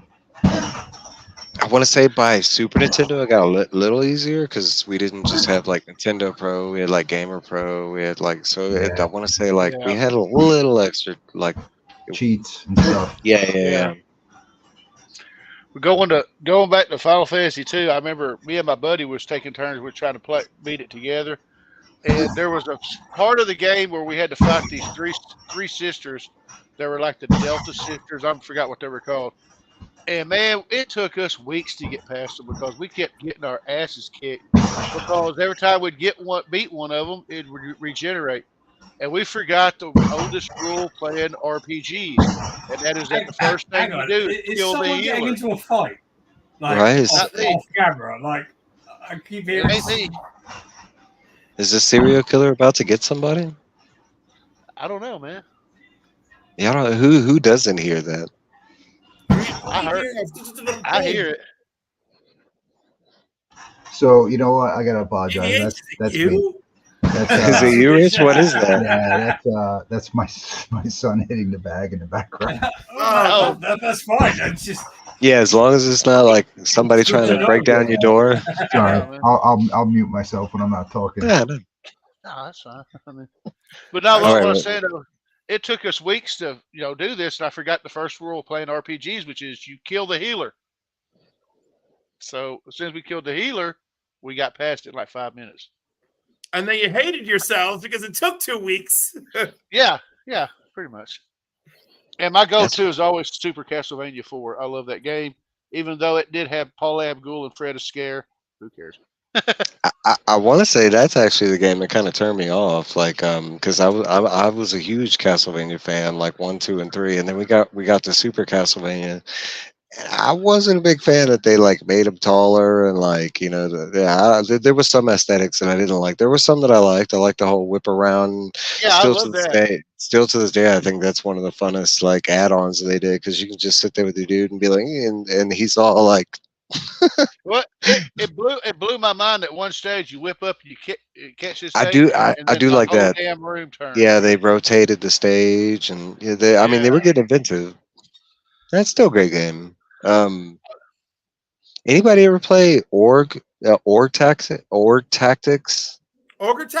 Yes. Ogre Battle? Yes. All of them on Super Nintendo, on Nintendo 64. I love it. On Super Nintendo, that's one of my favorite games, and my brother. And like, I can honestly say, I don't think I've ever beat that game because it's just a long, like, I don't know if y'all don't know what it is. It's basically you like start this game and you get tarot cards, and the tarot cards basically give you your fighters, and then they put you on a map that looks like the world, and it's kind of like a chess map. You move your characters this way, and they end up battling or whatever. When they go to battling, it looks like a traditional RPG and stuff. But like when you're on the map, you move around, you battle people. It was such a fun game. But you're talking about like that might be the answer to my question. Like the game that we spent the most amount of time trying to beat would probably be that one. I don't think we ever beat Org Battle. I spent a hell of a lot of time on that one, and I did beat it because, of course, it had some of the most wonderful things about an RPG, like keep killing stuff to level up. And it was like, making your character stronger. There were a few nights where I just remember that it was just like, I remember one week I was just grinding alone every single night, just grinding and grinding, trying to power up because I was like, oh, we're at this temple. We got to this dude up. And I'm like, I don't have anything to do. And then finally I walked in there. I'm like, yeah. Reef, I can't answer that for you, brother. If it was me, I'd keep it. But okay, I'm gonna mention another game. I love the movie so much. It's one of the few games for Super Nintendo that was based on a horror film.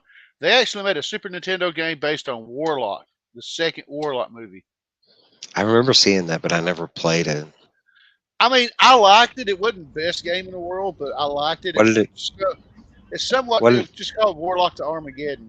What did it play like? Was it a side scroller? Or was it? It was a side scroller. And you were trying to get the gems like in the movie, the however many rooms there were. But it was pretty decent. I mean, I liked it, but I mean, not too many people did. I think it got low reviews. But I could say like a movie because they did do quite a bit of different. I mean, they did Page Master with Macaulay Culkin. We got that game. I want to say they did Bram Stoker's Dracula. Yes, that was actually like, bro, I had that. It was just a really hard and impossible game, and they came out with like different Draculas because it was on Sega CD and Genesis. But okay, so one of my favorite franchises is Aliens, right? So they dropped like Alien 3 on Genesis or Mega Drive and Super Nintendo, right? So honestly, in my opinion, the Genesis version is a little better. They went a little more adult with it, but the Super Nintendo version, I mean, like for an Alien game, because after that, most of the Alien games are kind of crap. I mean, there was a big there was I want to say all the way up until like Xbox One with I always draw a blank at the damn Alien game. But I want to say that was one of the better ones that we got for a long time. Was from Super Nintendo and Genesis days. Endo nerd, I'm gonna say that Dracula X is freaking sick. And I at that point in time, that was the closest to Rondo of Blood that we were going to get. Yep.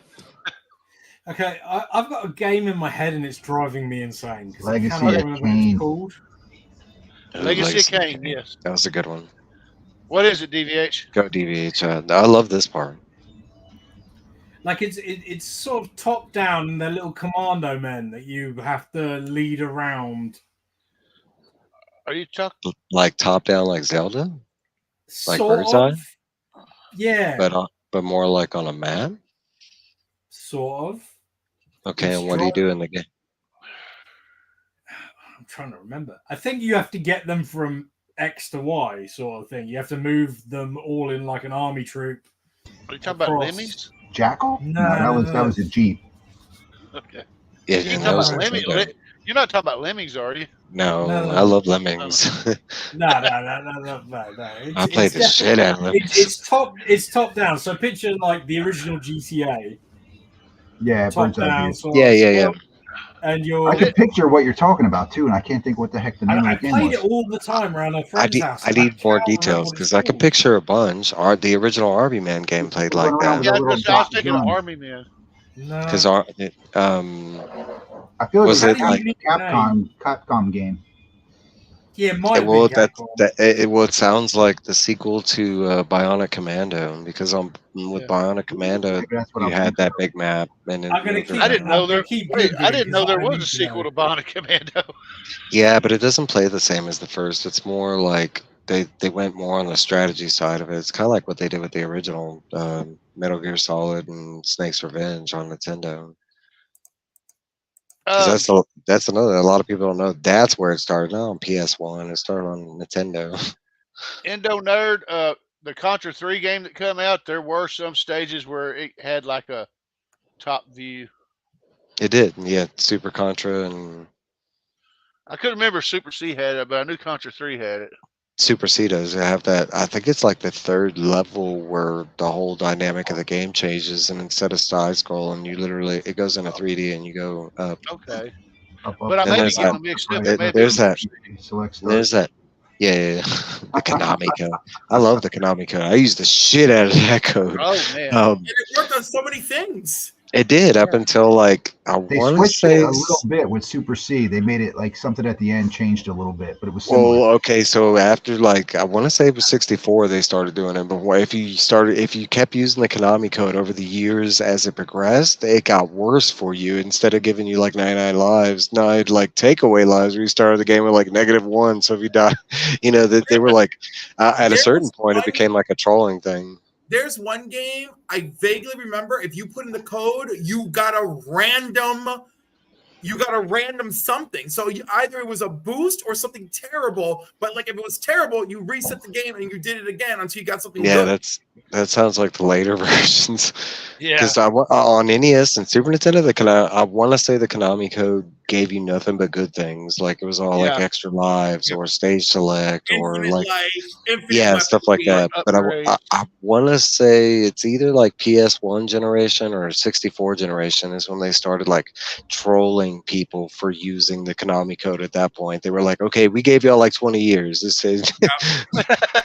I'm almost positive it's at the N64 era where it's like, nope, you had your fun. Do you remember one of the Grand Theft Autos? I don't know if it was Vice City or San Andreas. If you used the cheat codes and you got to the end of the game, it wouldn't let you beat it because it says you use cheat codes to get here. You're like, what? I think that started with. I think it started with 3, and then they included that with Vice City, and because that was like the whole beginning of mods and cheats and. Yeah. But yeah, because that was like a huge thing at that time. Was like people using the cheats and stuff, and like, hey man, I got this whole list of new Grand Theft Auto cheats that'll let you fly and let you, all this weird stuff. Yeah, and then like, and then like you'd go try and beat the game, and it was like, nope, you can't beat the game. You got to restart it because you're a cheater. Yeah. It's like, did you have fun? That's what's important. Now play the game for real. Right. Unbelievable. Although y'all remember? I've got it. I found it. It's you got it? Cannon fodder. Cannon fodder? Nope. Never heard of it. It might have been a European only release then because like it was really big here, but yeah, wow, cool. Yeah, Super Bomberman. I played like I could say I played most of the regular like Tetris, like Bomberman, Pitfall. Like I want to say I never owned any of those like the basic Nintendo games or whatever. And I hate to say basic, but like Tetris and stuff like that. Like because at one point I think Bomberman was like one of the sets that you got. It was like Bomberman and Mario or something like that. But I want to say like a lot of my friends had games like that. I love playing Sim City for the Nintendo. I never got the SimCity was Mario good. statue.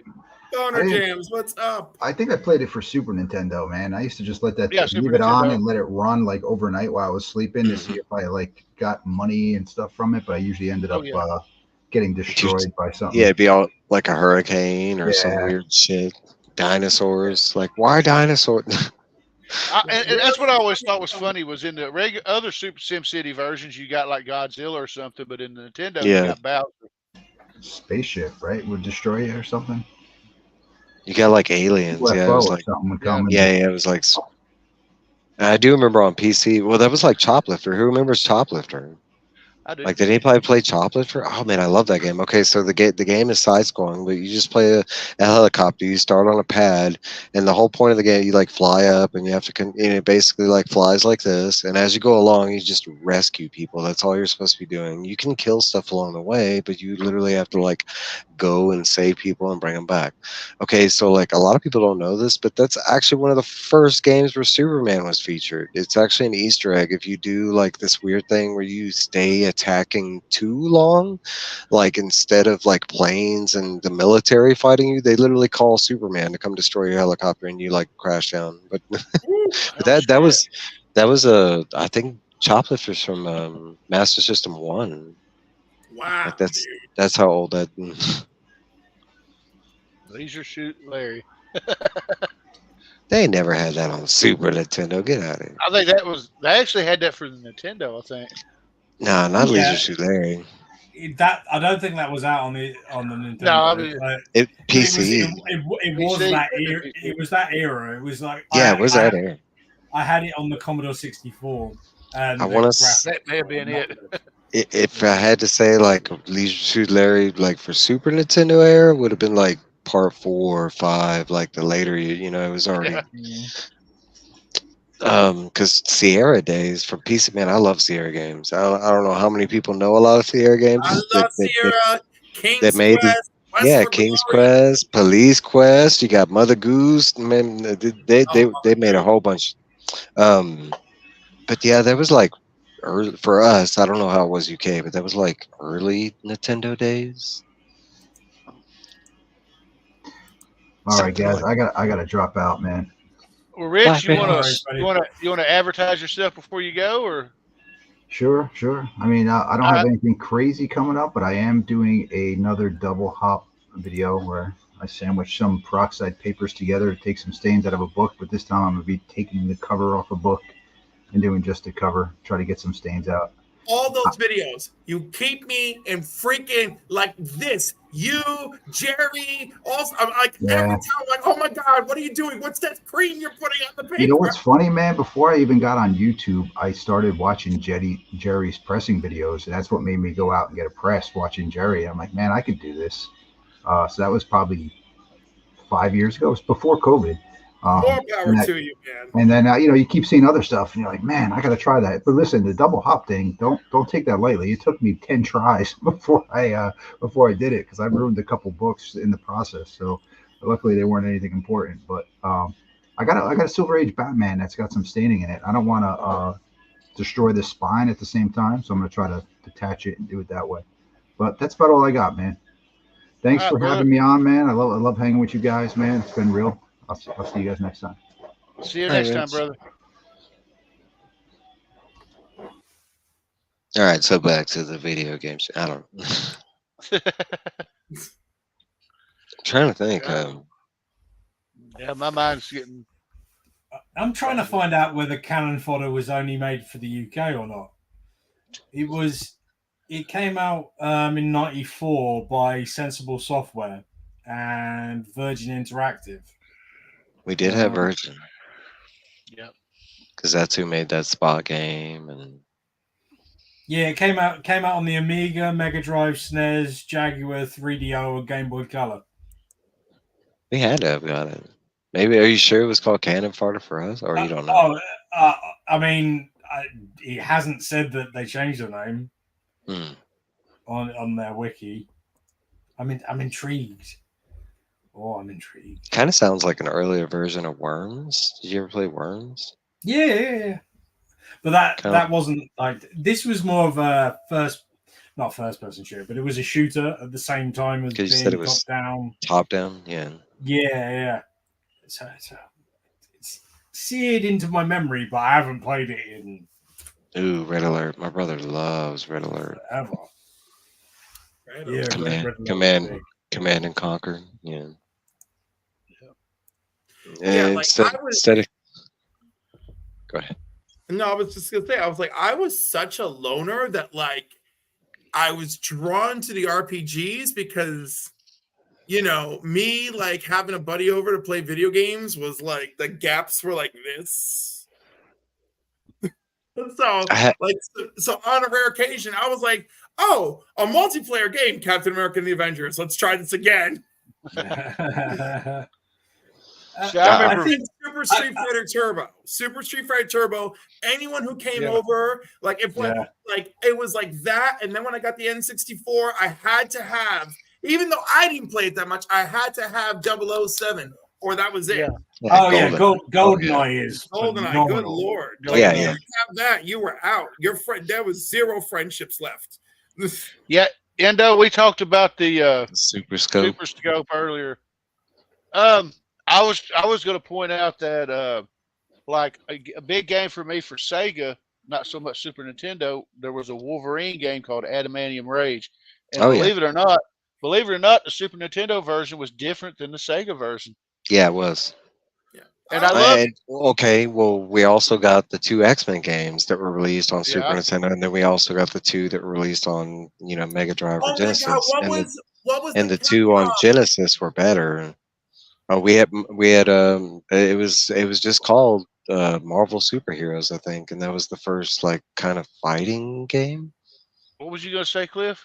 The Capcom X-Men game for Nintendo 64. Mutant Apocalypse. 64. Oh my god, I loved it so much because like I wasn't sure what to do, but it played like Street Fighter, and then I was just playing it with my college roommates years after it came out, or a couple years after it came out, and I'm like, yeah, I got it. Look at what I'm doing with Psylocke. Yeah, and they were like, dude, what happened? I was like, it plays like Street Fighter. This is amazing. That's Marvel versus Capcom.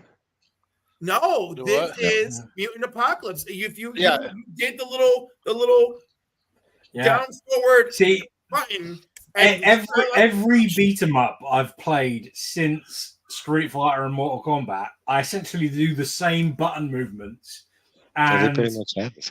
Yeah, it's gonna work. Like it's gonna work in some way. But Mutant Apocalypse is a beat 'em up side scroller, and like I was shocked. That was the trick. The trick was do Street Fighter moves, and I was like, oh, okay. And then forget it. I was losing my mind. I'm like, we're beating this game tonight, guys. Because they had on Super Nintendo, they had like I think it was like Marvel and Infinity Gems. They had like Yep, and that was bad. I do not remember that being enjoyable whatsoever. That's what led to. I think that's Capcom. Yeah, Maximum Carnage. The Captain. There was quite a bit of Marvel on Super Nintendo. Oh yeah, because we did have the Captain America. There was like the Maximum Carnage. I want to say there was a Punisher game. The one Cliff was talking about, was that the War of the Gems? War of the Gems. War of the Gems, right? And remember Spider-Man and the X-Men? That was pretty bad too. Yeah. They also did a Spider-Man. What was it? Arcade. Yeah, and we got Spider-Man like versus Arcade, or Spider-Man X-Men in Arcade, something like that. Yeah, that's the one Cliff was talking about, the Arcade's Revenge or something. Yeah, I don't remember War of the Gems being terrible. War of the Gems, like, don't quote me, but I think that's the start of the Marvel versus Capcom franchise. That's what started. That was the first like Capcom like in Marvel game, because I think there's two other X-Men games that we got that were all on the Super Nintendo, and they weren't made by Capcom. I think they were made by some other company. Yeah. But I want to say like that's what, because 64 is like none of the games was high score on 64. 64 was all 3D grad, like all the box looking like Yep. Yeah. that was like Mortal Kombat 64. It was, they all looked cubish and it looked like virtual Yeah. fighting. New technology. Look at the cubes. Yeah. Oh my god! I forgot Marvel vs. Capcom 2 was on Nintendo 64, but I do not remember it. And if I do remember it, I probably remember it poorly. I don't think I remember that being on a system until like PS1 maybe or 2. PS1 we got Marvel Superheroes. Endo Nerd. Okay, now when it comes to cross streaming platforms, if you're on one channel, you're just going to see that channel's messages. You're not going to see somebody for say somebody who comments on Cliff's stream or Durz's stream or mine. Right? That's right, right? That is correct. Yeah, yes. when they cross stream. Yeah, we're The only cross way- streams. Yeah. Yeah, Neo Geo. No, that was a whole different beast. I mean, Neo Oh, Geo yeah. was there for me from Nintendo to Super Nintendo. I didn't I know a think the single person that had a Neo Geo. Like, I think they the- just, the- they just I- didn't.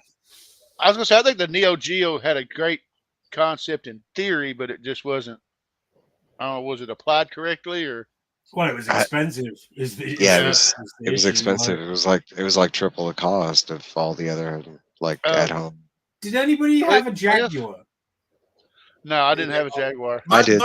My buddy who had the Jaguar also had the Neo Geo. He had everything. Right. I never had the Neo Geo. The only system that I can remember not owning is the Panasonic thing that came out. And it was like, Yeah.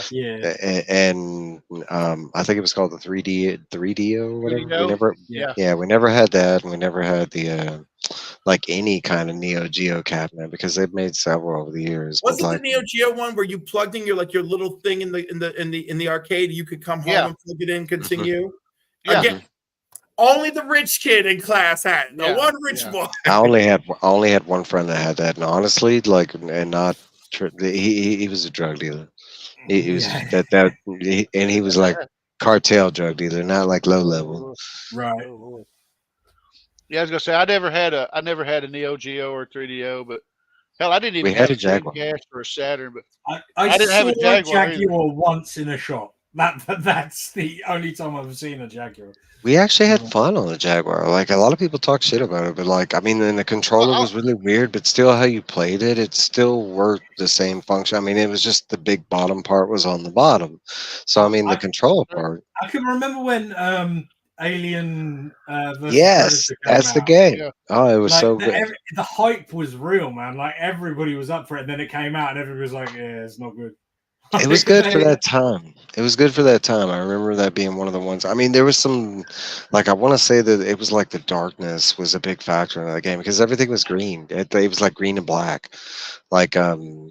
But I want to say that's around the time where like the Alien and Predator games just started to like downcline and what they gave us kind of thing. But no, there was a couple good like Atari games because there was Primal Rage, and that was like the real arcade port of Primal Rage was on the Jaguar.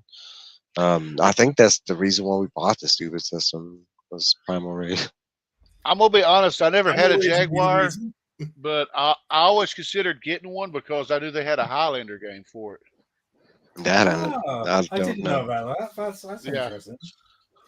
Okay, so I've got something even more obscure. Did you know anybody that had a Virtual Boy? No, but I okay. We kind of did and kind of didn't. Like I want to say we had one and we got one as a family and we all like played it and instantly I think it went back the next day because none of us liked it. Like I want to say it was a Christmas present. It was like I know it was either me or my brother that got it and like I want to say it went around the whole family, like aunts, uncles, like grandparents, and everybody was like, "No, not for me." I'm gonna tell another story. This will betray my age. They had one on display at my local Blockbuster, Mm. and I said, "Well, let me give it a go." And I started playing it, and I went, "Nope, nope, nope, nope." You Too know much the bit freaking. it it wasn't that it actually because I remember they'd got us like 2 or 3 games, and I want to say one of the games is Mario Brothers, and that was actually kind of cool playing on the 3D. And the old school Mario Brothers, not Super Mario Brothers. Um, but I want to say the other 2 games is like a fighter game, which kind of played like Star Fox. It had the wiry frames and stuff, and that one wasn't so cool. I want to say they did have a shooter game, and that one was all right. The problem with it was, and the biggest problem, if they just would have gone around this one problem, was it was stationary. You literally had to like set it on something, and it was like you had this much space, and you literally either had to like stand there with it, or you had to like lay on your belly to be able to play it. Like it was so because the stand that it came with was literally like that tall. It was like Yeah. smaller than like a tripod or whatever. It was so weird. I remember seeing the photos in all the magazines at the time and being like, well, this seems awesome, but also really bad looking. And then it turned out everybody said it was all really I bad. want to say that was the biggest drawback of it was like you couldn't play it for long period because it was so weird. Like you either had to be standing like right in front of it or you had to be laying on your belly. Okay, I want to bring this up. My brother Jeremy's in the chat, so he loves Chrono Trigger. So I want to take a minute and I want y'all to tell me what y'all think about Chrono Trigger because me and him both agree that it's probably one of the best games for the Super Nintendo. But what do y'all think? It's one of my faves. I mean, it's definitely a classic. I've actually gone through the game and gotten every single ending. Like I spent the time even getting to like the extremely hard one where you go fight him like early on in the beginning with no powers and try and beat his ass. And, no, I mean Chrono Trigger's dope. Like that, when we got a sequel. I don't know if y'all know this. We finally got like Yep. 25 years later, 30 years. They finally gave us a sequel. But no, Chrono Trigger's dope. Yep.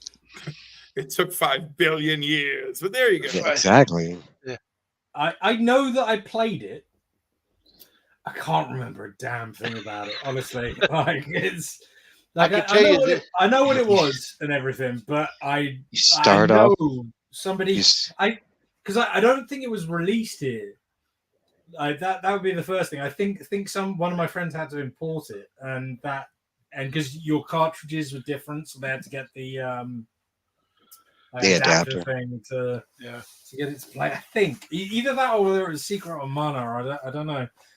I definitely play Secret of Mana as well. Secret of Mana. I know. Thanks to somebody, my brother, I can play Chrono Trigger on here. He put it on here, and I've got the port. I got the port that came with Final Fantasy Chronicles for the PS1. Yeah, that's cool. Because if you try to go out and get a original Super Nintendo cartridge, you're going to spend some money. Yeah, especially on Final Fantasy or Chrono Trigger. Chrono Trigger shit, like just for the cartridge itself, it's like $100 game. Yeah, it really is. No, but Chrono Trigger. Here we go. You start off in like a market. You start off in a market. Yeah, it's same artwork from the Dragon Ball, Dragon Quest, and all that. My brother Jeremy is a massive Dragon Ball fan. He's got every iteration of the show that's been out on DVD. The only property of his that I've never touched is Dragon Quest, and I've always wanted to. I have like the first 3 games, and I have like the redone versions of them, but like, and I'm talking about the 8-bit, versions of Dragon Quest. But like, it's such a horrible game. Like when you compare it to like Final Fantasy or something like that, it's just like No, it was crazy, and you had to be careful, like what corner you turn or whatever. Yeah, I remember I was killing slimes forever to level up because I was like, I'm never gonna be able to beat that mummy dude if I can't kill these slimes. You start getting in the black slimes and the red slime. No, it gets ridiculous. No, and the black slimes and the red slimes deadly, and I was like, what is that? But I did finish that game. That was one of those games where I'm like, I am gonna stay on top of you. This is happening. I think that might have been my first RPG that I went nuts, where I'm like, no, we will finish this. All right. Other than Zelda, I guess. Legend of Zelda probably was the first time I was like, no. And I don't know why, but every time when somebody mentions Secret of Mana, I always think of Illusion of Gaia. Illusion of Guy was all right. It's different Yeah, I mean, game. I liked them both, but for some reason, when somebody mentions Secret of Mana, I automatically think of the other one. Oh, The other one too. Secret of Mana is the better game.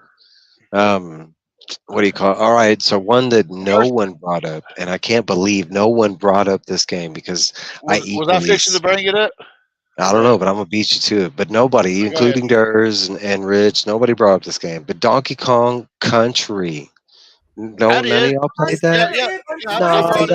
No. They all said Watch the replay. Watch the replay.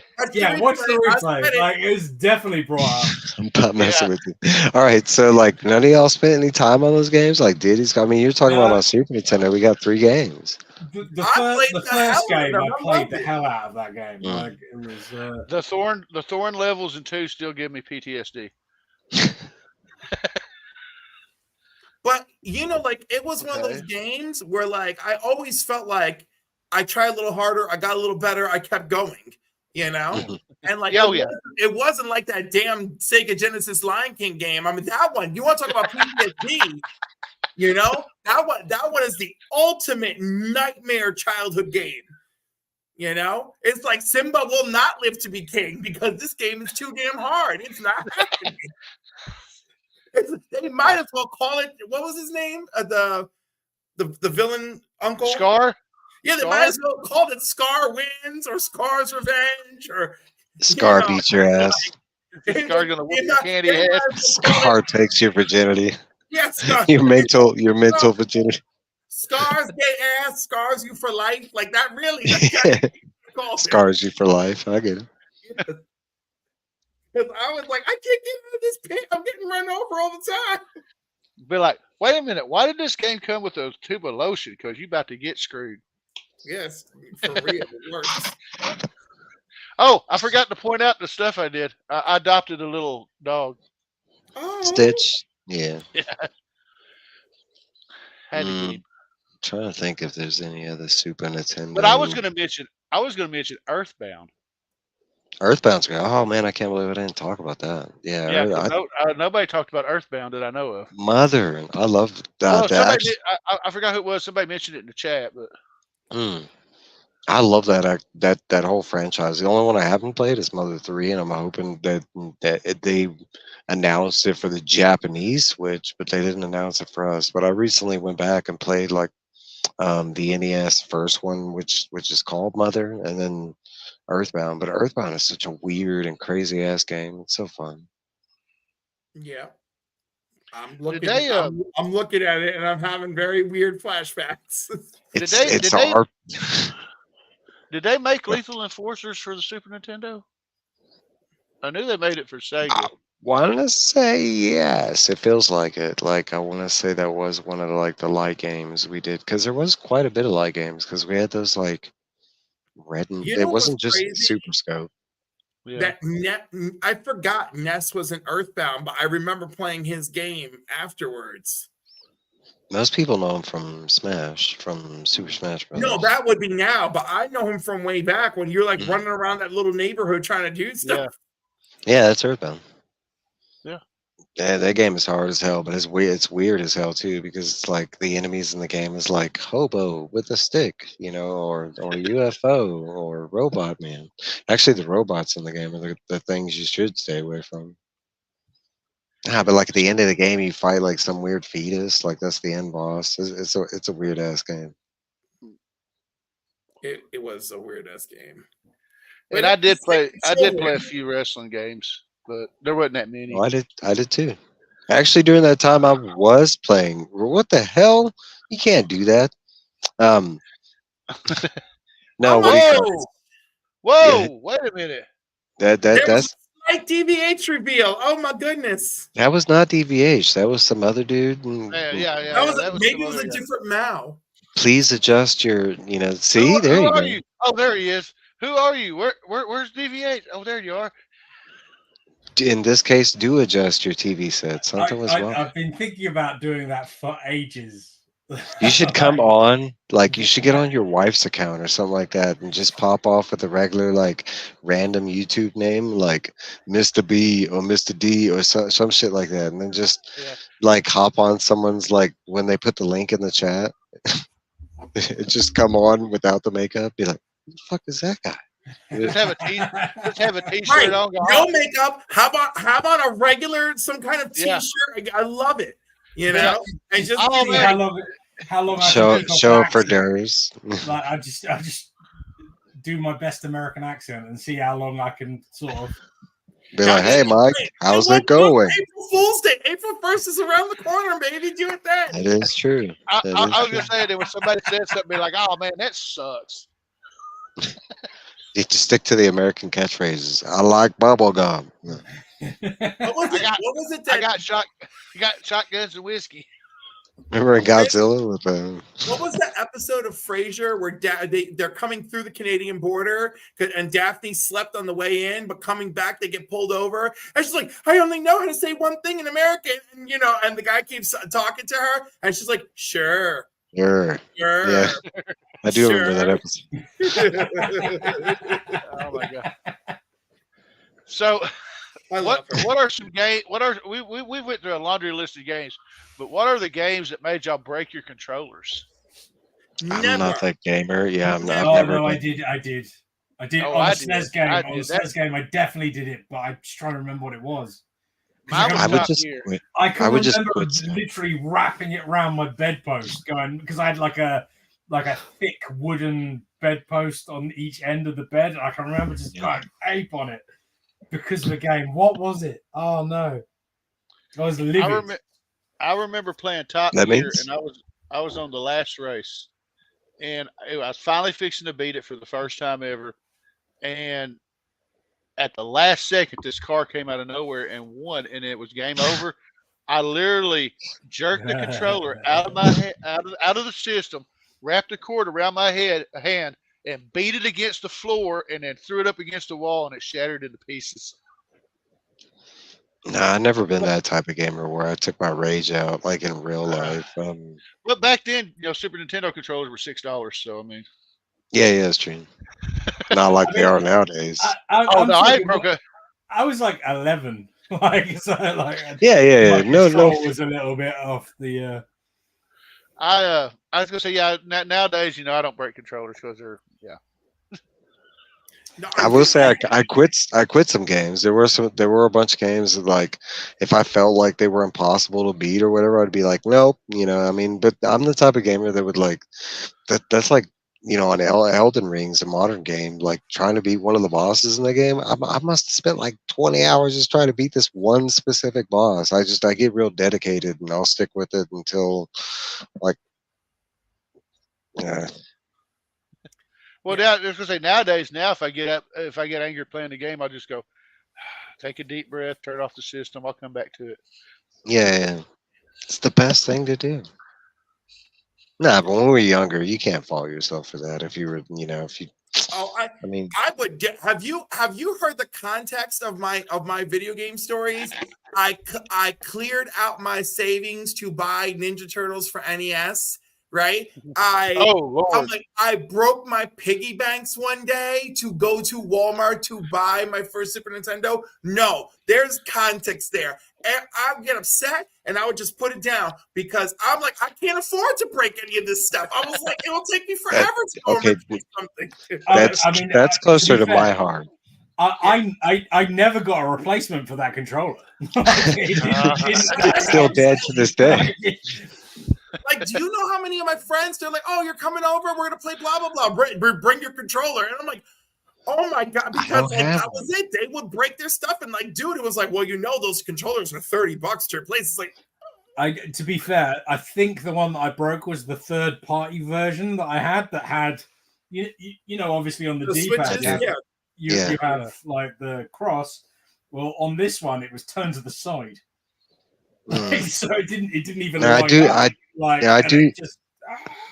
That's a whole different beast because see, nowadays these new gamers, the controllers are so complete. There's no real issues. I mean, you might get some like side drift every now and then, whatever. But no, we're talking about back in the day.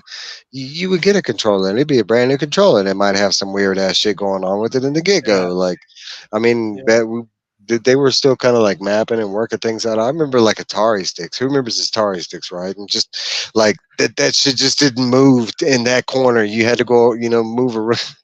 No, no, I especially like Super Nintendo. I can remember Super Nintendo and Super Nintendo controllers. I would say they were decently made. Like I mean, like unless you smashed them, like they were hard to, kind of mess up. But I do remember Super Nintendo's like the official controllers. They were pretty reliable. I mean, that you can play second hand. hard. Like you talk about the Mad Cat stuff, and then the like if you think about how you used to play Street Fighter 2 Turbo, like you would bash those buttons and no, that's a whole different the buttons just went out. I even on the Super, that's what I was mentioning, like even on the Super Nintendo, the real controllers, like if you were just straight up playing fighting games, your buttons would go out, like the X, B, Y, I played Super Street Fighter 2 Turbo incessantly. My controllers were great. And in fact, it was my friend who most often said, "Don't forget to bring your controller." He loved Super Street Fighter 2 Turbo, but oh my God, he would throw a fit if he lost, and that's how he lost his second controller in the first place.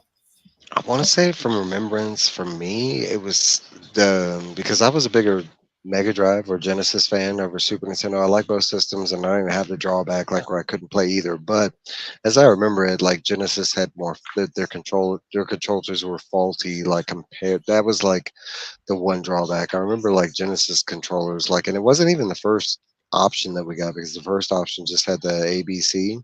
Now it was when they implemented the like XYZ buttons. Like I remember the 6-button pad was and I remember those quite a long while after as well. I mean, it took a while to get that. Yeah, it was like 4 years after launch or something. They started going with the 6-button thing. But I remember those controllers like wearing out really fast. I remember somewhere in tear with the Super Nintendo, like the R and B button, stuff like that, like the left and right shoulders. Yeah, that's cool. Well, y'all, we done surpassed the 2-hour mark. This is probably the longest running episode we've had. That's pretty cool. I mean, my wife's in Nebraska, so I mean, I can hang out as long as y'all want. But anyway, I'm gonna take a minute. We'll go around the horn and shout. We'll see what's going on with everybody. We'll start with Mike. I guess we're gonna start with Mike, man. What you got coming up, brother? Crap. I have on. I gotta remember all this stuff. Remembering. No. All right. So on March 2nd at 7 p.m. Mountain. I think it's 9 p.m. Eastern. I always forget the times.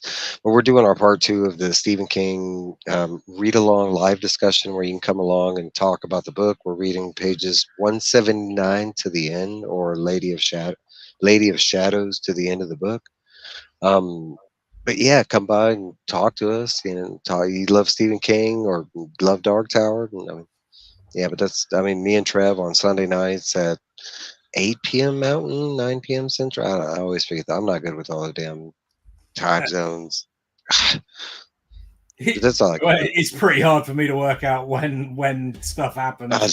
That's where it gets even weirder, trying to look up stuff from like across overseas. So I can't even imagine the pain that you have to go through trying to figure out like. Well, that's genuinely why I miss stuff sometimes, just because I can't work it out. Dude, me trying to keep up with you guys, like Triple G, I'm just like, oh no! I was like, when is this on? I'm like, where are you? Well, that's like the WWE thing, They're going to say, get up at 5 o'clock in the morning and watch Elimination Chamber. Bullshit. I watched the replay. I mean, I literally have had a life's worth of watching WWE pay-per-view starting at 1 a.m. Like, bear in mind, every US pay-per-view started at 1 a.m. That's how, like, as a kid, you'd get up in the middle of the night and you'd watch it all. Yeah, crazy. You didn't have replays back then. No, not back then. No. Well, I mean, you could video it. I did do that. What time is it? Did you usually make an event of it? Like, all right, guys, we like so and so ordered it. We're gonna sleep over there. But when I was older, yeah. But when it was just me being a 60-year-old nerd, it would just be me. Like, yeah. What time is it? It is currently 2:10. Yeah. Well, you are a night owl. Indeed. All right, Cliff. Tell us what you got coming up. Okay, Sunday nights, the Council of Comics. We're doing the third Batman. We're doing trilogies this year. So Sundays, it's the box office and movies we've watched. So we're doing The Dark Knight Rises. So that'll end the Batman trilogy, and then we'll start something new the following week. Monday night, we've got Land Before Time. Yeah. Oh, Land Before Time. Yep, there you go. That's the trilogy that I want y'all to focus on. Steven Spielberg, Land Before Time. I'm Do so it. mad at you for Land giving me Before a series Time of legit tearjerkers. was the first film I saw. The first one still makes me cry, you son of a. It's good. So anyhow, Littlefoot. Come on, man. I can't. The first one, I mean, I probably will, but the first one still makes me cry. So, like, right. So, Monday nights, Keys and Hot Comics. Oh, Papa Wheelie should be joining us tomorrow for Batman. C. Bizzle should be joining us again for Keys and Hot Comics on Monday night. And of course, Monday night, this is the end of the month. So, this is your last chance to get a duck. We're going to have 2 duck races. We're going to have 1 prize for our 750 subscriber celebration and 1 prize for the month. So that's going to be very exciting. Look forward to that. And then Thursday night, it's officially the end of the month for me, and it will be the last session of Crisis Quest for this month. And then next month, I'm just going to try and schedule 1 group per week and see how that goes. All right, DVH, what you got coming up? So I'll probably have a video coming on Monday, probably a Wrestle Crate, I would think. Then I'll have a slab unboxing on Friday, maybe. But most importantly, next Friday night for me, which is 3 p.m. Eastern. That's the best I can do for the time. It's 3 p.m. Eastern.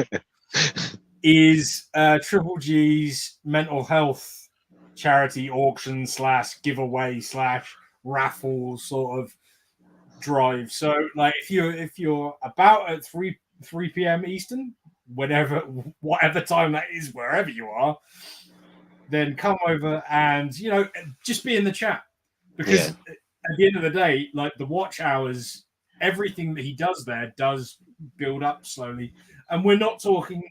He's not trying to do C3 type of numbers. His goal is to get like £500.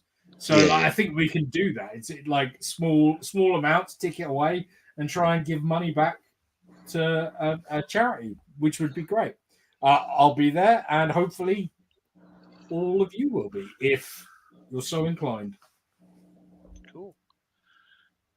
Well, for me, tomorrow I'll probably be on Durz's show. I meant to ask you what the cover theme was. I always forget. Number 7s, issue 7s. Issue 7s? Okay, cool. That should be easy. So in a few weeks coming up here in Jonesboro, we have the All Nerds Assemble Con Heroes in a Half Shell featuring Wayne Grayson, Tim Lottie, Steve Levine, and Jeremy Clark. My wife's going to have a table there. I'll be representing Comiverse in some capacity. Monday night, I'll be with Izzy. The Comiverse is going to meet the Izzyverse for his show. Then I'll be dropping a unboxing. I think this was something from Pop's Attic and eBay, if I remember correctly. Then Thursday is Crisis Trivia. I'm going to try to win that. And then next week's Spotlight is going to be Amazing Spider-Man 129, the first appearance of the Jackal and that Punisher guy. And then we'll be back here next week for End of the Comiverse, where it'll be the 25th episode. We're going to talk about the anatomy of a supervillain, what makes bad guys bad. Or basically, I would like to do some stuff where compare what people perceived as bad guys from the 60s till now. Would they still be considered bad guys? Or vice versa, you know what I'm saying? And then, of course, the 23rd, me and DVH are combining the Mega Powers are combining for our big dual 300 subscriber giveaway. Now, I can't speak on DVH's end, but I'm planning on, if I have everything that I'm going to give away set up by the 16th, the week before, I'm going to show off everything then. I'm keeping the rules simple. All you got to do is be at the live show. Just participate in the live show, and you're in. So yeah, that's exactly the way I'm going to do it as well. So, and I started out at 3 giveaways, but I think I'm at 5 now. So I mean, I've got some crazy shit that I'm fixing to give away. I mean, I'm not going to pretend I'm going to match that, but I didn't intend to do it. I didn't intend to do it either. It just happened. It'll be fun. We'll have a good time. We'll give some stuff away. Yeah, I mean, isn't that just the give fun it of it back all? give back to the community, and thank everybody for supporting both channels. Yeah. And I want to thank everybody for hanging out in the channel. Everybody, all my buddies that hang out in the everybody that hung out in the panel, everybody that hung out in the chat, everybody watching the replay. Thank you. Thank you for supporting the channel. You continue to support the channel. And we're going to scoot on out of here. And as soon as I can find my video. And we'll see y'all next time.